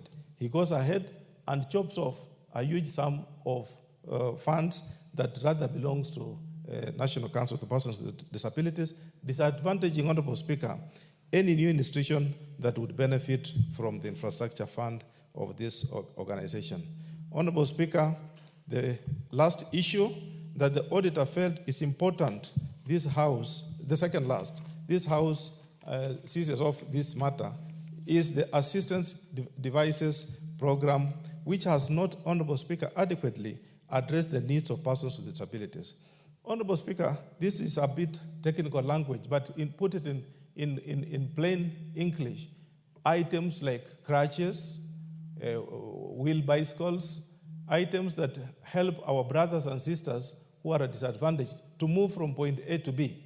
These are what we call assistive device program, devices, Honorable Speaker. The auditor has also made 3 observations under that program, and she says, the statement that National Council for Persons with Disabilities is implementing the Buy Kenya and Build Kenya initiative by procuring and issuing locally calibrated assistive devices that ensure better suitability and longevity, as well as appropriateness to the local terrains, as opposed to the imported devices may not work for some disability cases which require specialized equipment not locally manufactured. Honorable Speaker, the issue of Buy Kenya, Build Kenya for that period when it was enforced, it also applied to this, such that, Honorable Speaker, you could only get the items that were being made with our brothers from Kikomba, our brothers from the light industrial areas in Kenya, so that, Honorable Speaker, how about those who had spine conditions, whose wheeling required some kind of technically assembled equipment, Honorable Speaker? That part disadvantaged our the program. And the second issue that the audit observed was that the Council, Honorable Speaker, did not issue most of the persons with disabilities with the devices during the period they had applied for. Honorable Speaker, when you go to Westlands in the headquarters of the Council, you will get a list of those who are queued to get these devices, Honorable Speaker. They are not available. They are not. They cannot. They are not enough to fill the population, Honorable Speaker, that is living with disability. The third issue, Honorable Speaker, that the Auditor General has observed is that the Council, Honorable Speaker, did not collaborate the issuance of the applied for assistive devices to the professional medical assessment report prior to issuing the assistive device to the beneficiaries.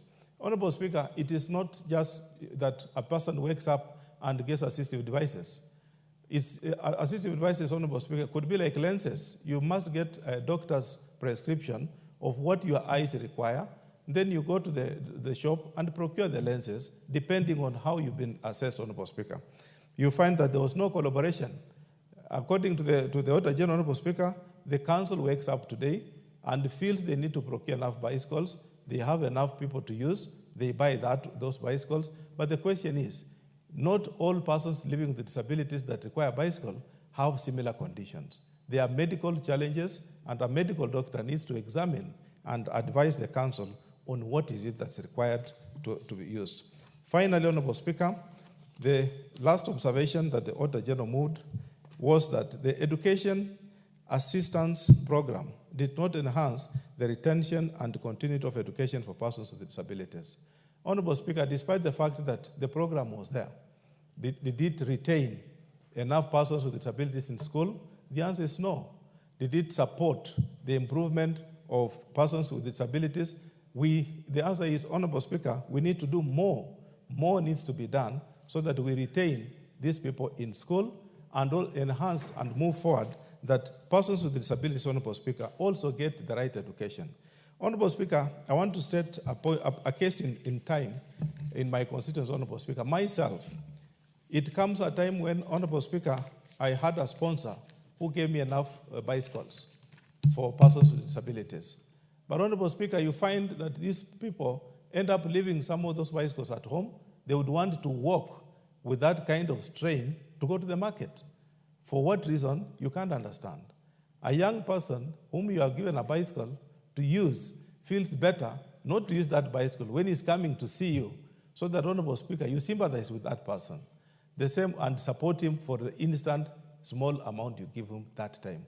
I feel the education program also faces the same challenge, that, Honorable Speaker, these persons did not seem to see that they want to be enlightened, to be educated, but instead they go into the school and again drop out on their own evolution.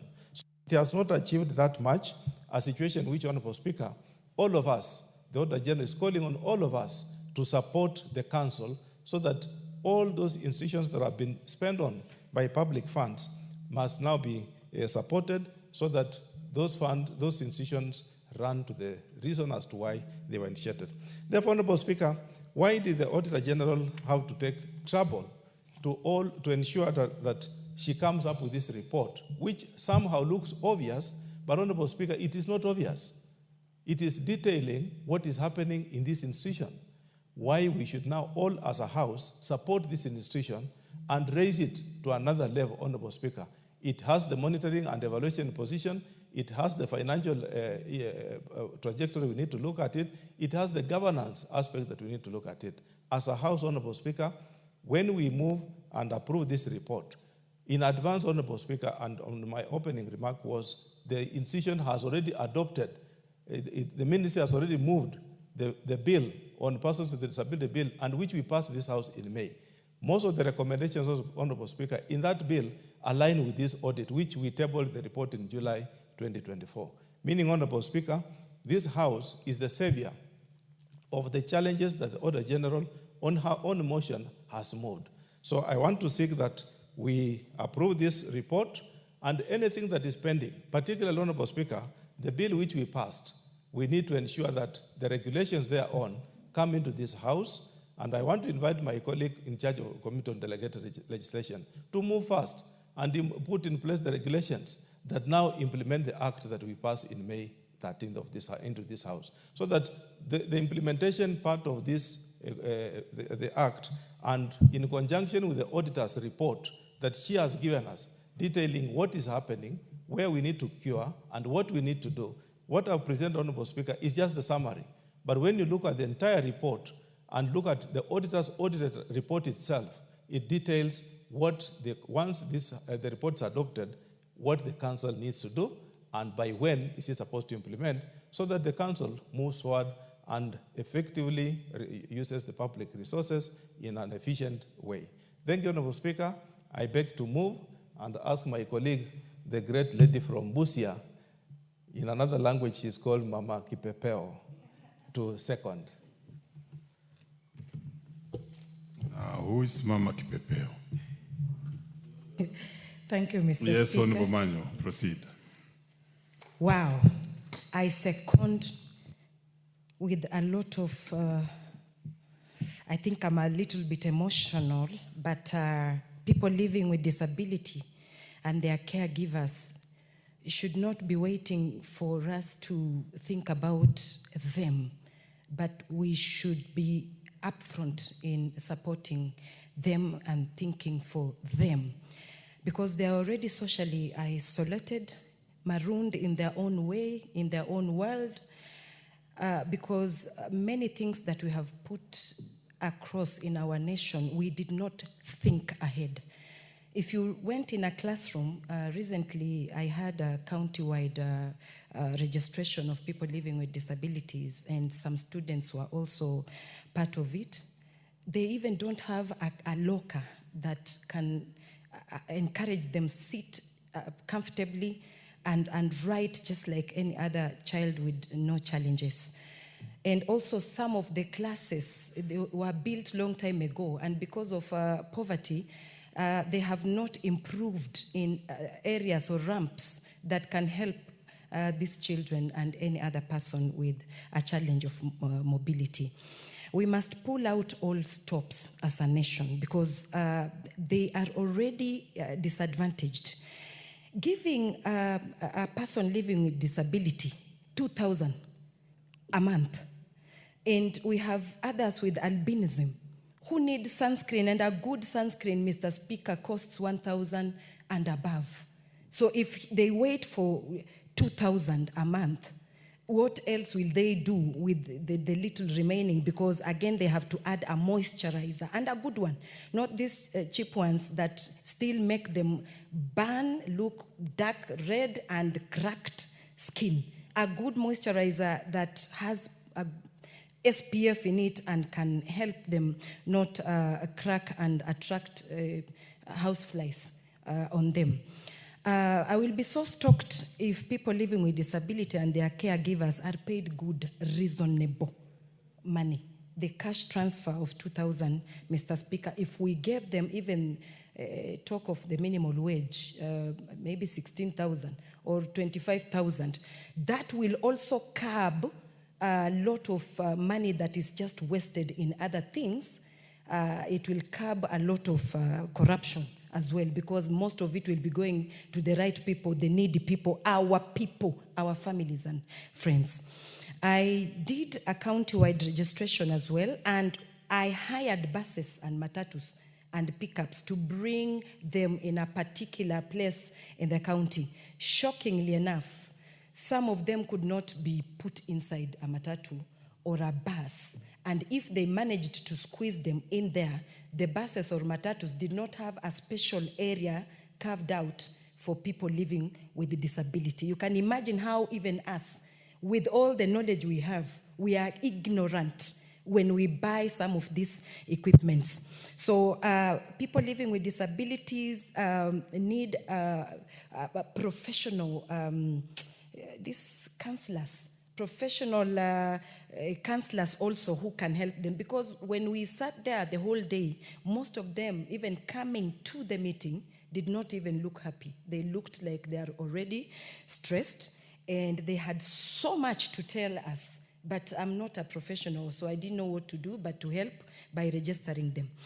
And most of them have never, or they have been ignored, because many things that come to us, people who can easily run left, right, and get, they hardly reach to get also part of our cake of the nation. So the registration is paramount. We have to go door to door through our Nyumba Kumi, village elders. They know well where everybody is who has challenges. Some of the children with the disability have been hidden. And they have been hidden because we are not civilized enough, have not gone to school properly. We are still in our cocoons of beliefs that if a woman or a family has a person living with disability, there might be a curse there. So some of the families hide these children. They have not taken them to school.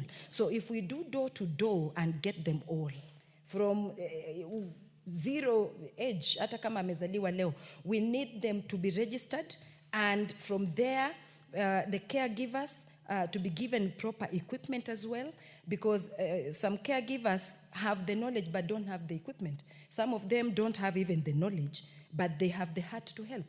With the motivation, they will do better. So our health sector should put more money there also to make sure that even dispensaries in the villages should have a proper wing for people living with disability, and a person who is qualified to handle them.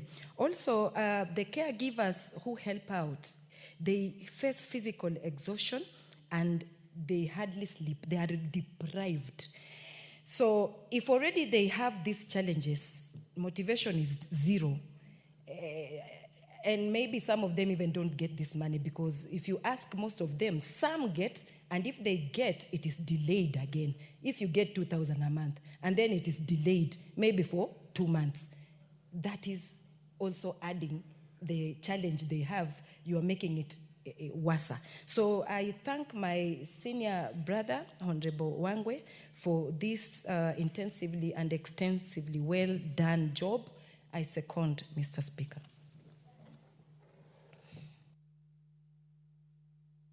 Very well. I didn't hear you speak about the double registration that has been done all over the years. They keep on registering the same people, changing the card this year, and next year another card, another card, another card. Honorable members,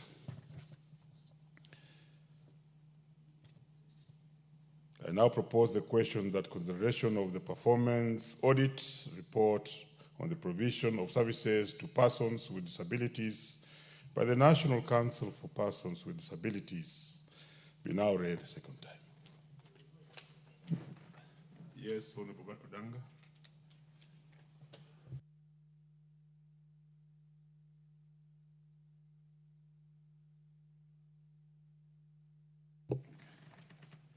Thank you, honorable members. Just for a minute. I'll take it again. Honorable members, I now propose the question that this House adopts the report of the Public Investment Committee on Social Services, Administration, and Agriculture on its consideration of the performance audit report by the Auditor General on the provision of services to persons with disabilities by the National Council for Persons with Disabilities laid on the table of this House on Tuesday, 30th July 2024. Honorable Danga, you may now take. Thank you, Honorable Speaker.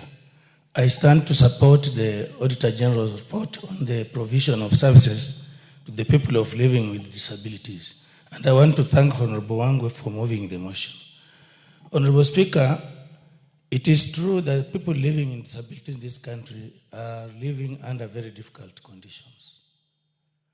Mr. Speaker, in the last Parliament, I did make a question to the Cabinet Secretary over the issue of registration of people living with disability. And it came to the committee under the chairmanship of Honorable Wanga, who was a member of this house. And Nelson Marwa came to respond to the same. Little has been done, Honorable Speaker, because for a person to be registered as a person living with disability by the council, and you know they have to be approved by a doctor, and there are very few. And then it is, it is very harrowing for a member, a person living with disability, to be registered. And again, the registration is not done once. I thought after assessment of a person to have been proved to be a person living with a disability, the disability is permanent. I don't think that at one point that disability disappears. So like a person living with disability coming from Matayos or Navajo or so, coming to Nairobi, you can see the pressure on the Nairobi roads, the pressure of people in Nairobi, that person coming, and sometimes they go without being registered. You can imagine what it is. The solution should be that these services are devolved to the counties or sub-counties so that these people don't find it difficult to get registered. Mr. Speaker, walking around Nairobi streets, you will see a lot of people living with a disability, begging, and that kind of thing. And it is being said that even some of them are being abused and misused by other people. They're making business out of the few coins that they are making. This is something that we need to rid of in our country, giving them assistive devices, the cash transfer to reach them all, and even, Mr. Speaker, sometimes even this cash assistance, when you go to places where it is being done, like in the past it was being done even at social hall, the people who surround these people even con them of the money. Many times they don't get the money home. So we really need to work on this. Even the schools, our schools should be given even priority, the special schools. You get that even the ratio of teacher to pupil is very low. They must be given the priority they deserve. When we are doing our constructions, we need to put there the facilities that are required for people living with disability to assist them, the ramps, and so on and so forth. I once went to Brussels, and I've never seen a shorter man like the one I saw in Brussels. But he is in the office at the European Union Parliament. He's given facilities that will make him do the work that he does, the table, the chairs, everything. This is what we need to consider for our country, and I want to thank the Honorable Wango for moving this. I support Honorable Speaker. Very well, the Honorable Kuria Kimani. Nashukuru sana Mheshimiwa Spika kwa kunipa fursa hii kuchangia kwa ripoti hii ambayo ni mapendekezo ya kamati ya uwekezaji wa umma kuhusu ripoti ya ukaguzi wa utendaji wa mdhibiti wa mkaguzi mkuu wa hesabu za serikali. Na hii ni kuhusu utoaji wa huduma ya watu wenye ulemavu katika Baraza la Kitaifa la Watu wenye Ulemavu. Ripoti hii, Mheshimiwa Spika, inaangazia hesabu hizi za kifedha za mwaka wa 2013 na 2014 hadi mwaka wa 2019 na mwaka wa 2020. Ingawa kamati hii imefanya juhudi kubwa sana ya kuhakikisha kwamba wameangazia hizi ripoti ambazo zimewasilishwa kwao na mkaguzi mkuu wa hesabu za serikali, unaona kwamba Spika, bado kuna muda mrefu sana ambao hizi hesabu za shirika hazijaangaziwa na kamati. Unapata kwamba hii ripoti inafika mwaka wa 2020 na kwa hivyo kuna miaka 5 ambayo haijaangaziwa. Na ukiangalia, Mheshimiwa Spika, hata katika sheria zetu za upande wa Tax Procedures Act inasema ya kwamba zile rekodi ambazo halmashauri ya KRA ama ya utoza ushuru inaweza kuja kuangalia katika biashara yako ni ya miaka 5. Kwa hivyo hii tayari inakiuka sheria zingine ambazo zimeangaziwa ama zimeweza kupitishwa katika bunge hili. Kuwapa kongole hili shirika ni kwamba angalau maswala ya wale walemavu yameanza kuangaziwa. Kuna wale ambao wameanza kusajiliwa na kuna wale ambao wanapokea zile shilingi 2,000 kwa kila mwaka. Kwa hivyo hili ni jambo ambalo tunaweza wapa kongole, tuseme basi ni jambo ambalo limefanyika vizuri na tunawapa hongera kwa hayo. Lakini Mheshimiwa Spika, ukizingatia hata siku ya leo ambao tunaangazia maswala ya walemavu, tunaangazia haya maswala bila yule tunaita sign language interpreter, yule mkalimani wa wale ambao wa alama, mkalimani wa alama, kuangazia wale ambao kabisa hawawezi kusikia tunayozungumzia. Na kwa hivyo hiyo inamaanisha kwamba ingawa tunazungumzia maswala ya walemavu, bado tunazungumzia maswala yao bila wao kujua tunayozungumzia, kwa sababu ile lugha ambayo tunatumia wao hawaelewi, kwa sababu katika kikao cha maana kama hiki hatuna yule mkalimani wa lugha ya alama. Mheshimiwa Spika, mchakato wa usajili ambao umeweza kuzungumzwa vizuri sana na Mheshimiwa Mama Kipepeo unazua bado mambo ya kusisimua, kwa sababu hayaangazii wale wote ambao wako na ulemavu. Kuna wananchi wengi sana, familia mingi sana ambao wako na ile mambo ya ulemavu lakini bado hawajasajiliwa. Na kuongeza chumvi kwenye kidonda, kuna wale wengine ambao Mheshimiwa Spika umesema wamesajiliwa maradufu. So kuna wale ambao hawajasajiliwa, na juu ya kuongeza chumvi kwa kidonda kuna wale ambao wamesajiliwa maradufu. Kwa hivyo hii kabisa sio haki kwa wale ambao ni walemavu. Mheshimiwa Spika, kiwango cha pesa ambazo tunawapa hawa walemavu ya shilingi 2,000 bado hakiambatani na hali saizi ya kiuchumi. Na kwa hivyo natumaini kwamba kamati ya bunge ambayo inaangazia mambo ya bajeti katika bunge hili, wakati wanaangazia bajeti inayokuja, wataweza kuangazia na kuhakikisha kwamba wameongezea hela ambazo zika katika zile pesa ambazo zinapewa hawa walemavu, ili angalau zikuwe zaidi ya 2,000 hizi ziweze kuendanishana na hali ya kiuchumi ambavyo ilivyo katika nchi yetu ya Kenya. Mheshimiwa Spika, mambo ya ajira na uwakilishaji wa watu wenye ulemavu bado uko chini sana katika serikalini na bado katika sekta binafsi. Ukiangalizia hata hapa katika bunge letu, wale ambao wameweza kuchaguliwa kama ambao ni walemavu ni wachache sana, ukiangalia wale wengine ambao wote wamechaguliwa katika hii bunge. Na inaonyesha, kwa sababu hii inaonyesha sura yetu ya Kenya, inamaanisha kwamba vile ambavyo hawako wengi hapa ndivyo pia hawako katika sekta zingine, na hasa zaidi katika sekta za kibinafsi. Mheshimiwa Spika, msaada wa vifaa ambao unatolewa kwa hawa walemavu kufuata tathmini hazifuati msaada wa vifaa unaotolewa haufuati tathmini sahihi za kitaalamu.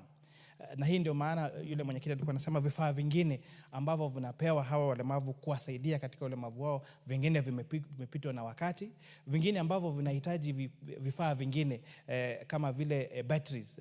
Mheshimiwa Spika, unapata wanapewa bila battery, ama hizo batteries zinakuwa hazifikishi muda kama mwaka moja ambavyo unastahili. Mheshimiwa Spika, na kwa hivyo haya ni mambo ambayo kabisa lazima tuyaangazie kama bunge hili, kama kabisa tunataka kuwasaidia wale ambao wako na ulemavu.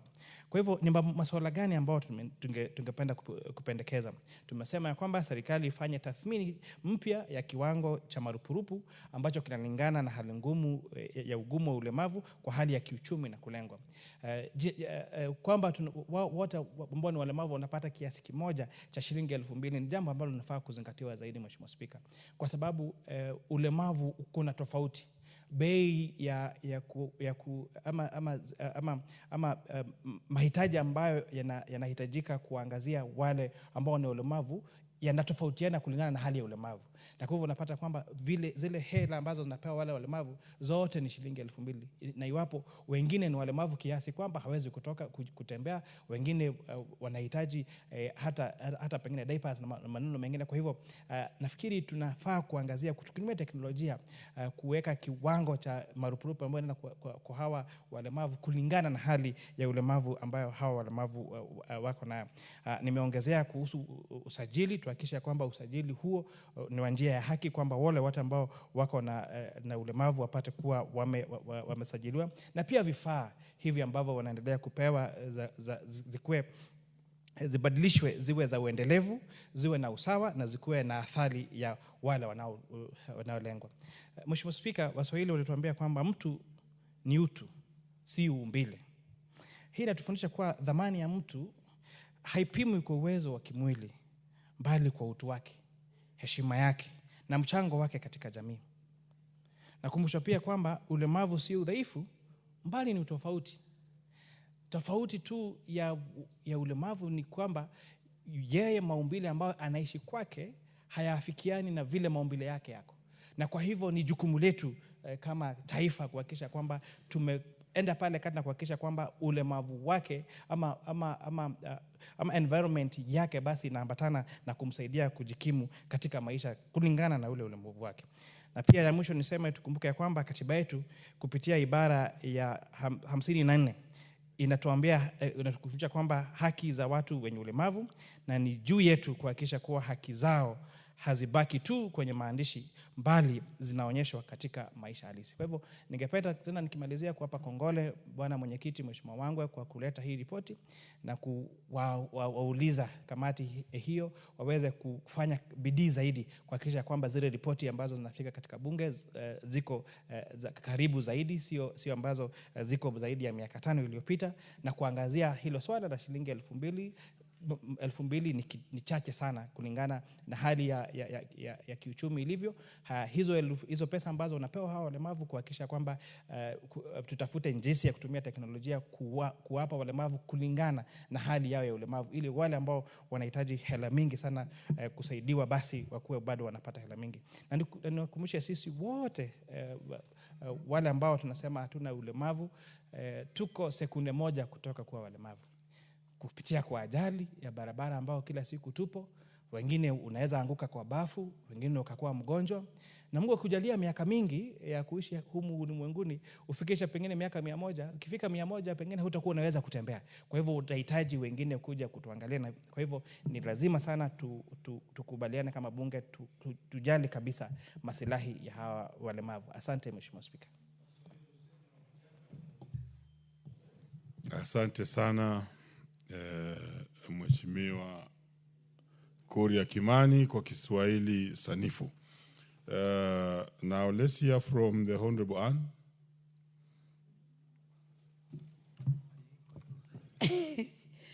Thank you, Honorable Speaker.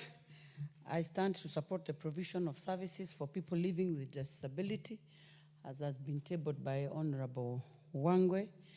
And I just want to ride on what every other speaker has said, that when you look at how the Kenya National Council for People Living with Disability has not been able to do enough for these people, and especially passing information to other people and making them come on board to be able to understand how to treat these people who are special and living among us.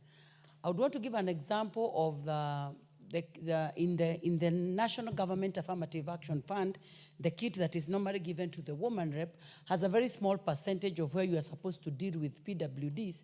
And I can be able to tell you that even by the time I was elected, get the statistics of the people that are living within Kiambu County and are disabled was such a big task that at some point I had to take myself to the National Council for the People Living with Disability to know where to start, because you don't even know where to get the information. And when you start talking to them, they will now start telling you how much they are struggling to also be able to get even the card. So we are saying that this issuing of their cards need to be devolved. Just as we do Huduma, we can have it even within Huduma, where these people know where they can be getting their cards, so that we ease their way of doing things. And above all, let them also involve in employment, let them involve a number of these people who are able to understand. Like now, personally, I involved a disabled person in my board, so that you'll be able to be taking care of these people, because you realize when you bring on board such a person, in a times when people will at some time forget, not intentionally, but by the fact that maybe you do not have so many of such people around you. So when you have such people in so many boards that are involved in such things, then they'll be able to be presenting these issues of these people. And above all, I would also want to talk on the increment. From the 2,000, when you look at the 2,000 is to the person who is disabled. But again, we are forgetting, there is also somebody else who is not able to exercise their duties or even to work just because they have to take care of this person that is disabled. So when we look at these people, we realize that we have 3 people that are already incapacitated, maybe 2 taking care of this person. So if we look at these issues as House, I would want to thank Honorable Angwe so much for looking at this and tabling it with such a passion, so that as a House, we look at the issues that these people are going through every other day, and we take it upon ourselves that we need to be involving them and bringing them on board so that we are able to understand the issues they go around with. And finally, Honorable Speaker, I one time tried to bring on board the people living with albinism in Kiambu County. And I realized they were more than what I could provide with NGAF. So when we look at this and also look at the issues of the women reps who are mothers and feeling issues of serving these people with a passion, I would also want to say that it should also be considered that even as they consider the people to be working with these people, the CHVs who are already in the communities serving in other issues, they also bring the mama counties on board, because we have a kitty where we are doing that, so that they also use us to reach the same people. And as we look at this issue, then we're going to ease the burden that these people are going through every day. I submit and thank you, Honorable Speaker, for this time. Great. There being no further interest in this particular one, let me ask the mover to reply. Thank you very much, Honorable Speaker. Allow me to first and foremost appreciate my colleagues for really weighing in, making suggestions, and reaching the report further, such that, Honorable Speaker, whoever is going to read the Hansard, together with the report, will really make good of what is supposed to be done and what the Council for Persons with Disabilities can now do.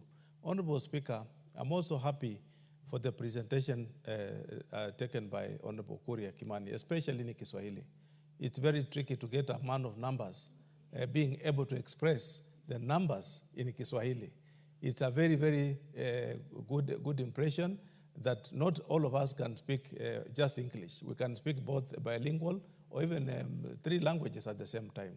I want to appreciate the woman rep for Kiambu, that what she has weighed in, especially devolving the council activities, is a key thing, Honorable Speaker.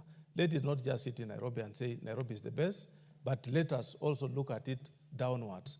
And thank the honorable member who seconded me, the Mheshimiwa County Rep for Busia, that the contribution she has made is wonderful. It's all round and it enriches us, together with the honorable member for Matayos. That, Honorable Speaker, it's not just the Auditor General who had seen the issue of persons with disabilities. Even the member for Matayos had seen it before. What can we do as a House? Now that we have the report, the Committee on Implementation, I wish that they take it up strongly, Honorable Speaker, that they move away with it, so that after 60 days, let them now make sure implementation is done. Budget cycle should be checked. Let us see that when the budget comes into this House, there is something positive towards the Council, so that we move together as one. Remember, Honorable Speaker, when we are saying we are giving stipends, and we say we rationalize it at 2,000, 2,000 is for the elderly, a mother of some other people behind. But when you say to persons with disability, it's the principal. This is the person you are supporting. He has no any other person against himself or for himself. Therefore, Honorable Speaker, that difference has not been made, and I want to thank my colleagues for supporting my report. I beg to reply. Very well. You should have also thanked me for reminding you that the registration is done every year. Change of the card, every time they have to pay money, and you are told this card cannot work this year, next year another one. When you retire back to your table and you meet the auditor and other authorities, please check on that. Honorable members, we shall defer putting of the question to this particular one until the next sitting. Next order.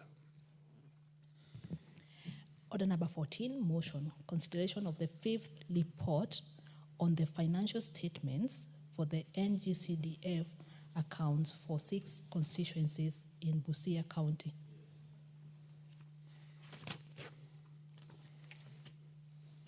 Mover.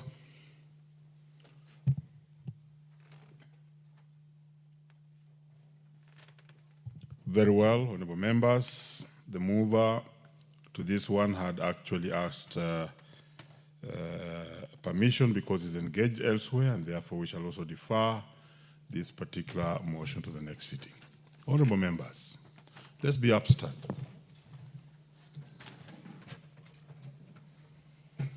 Honorable members, and the time being 6:42 p.m., this House stands adjourned until Tuesday, 22nd July 2025 at 2:30 p.m.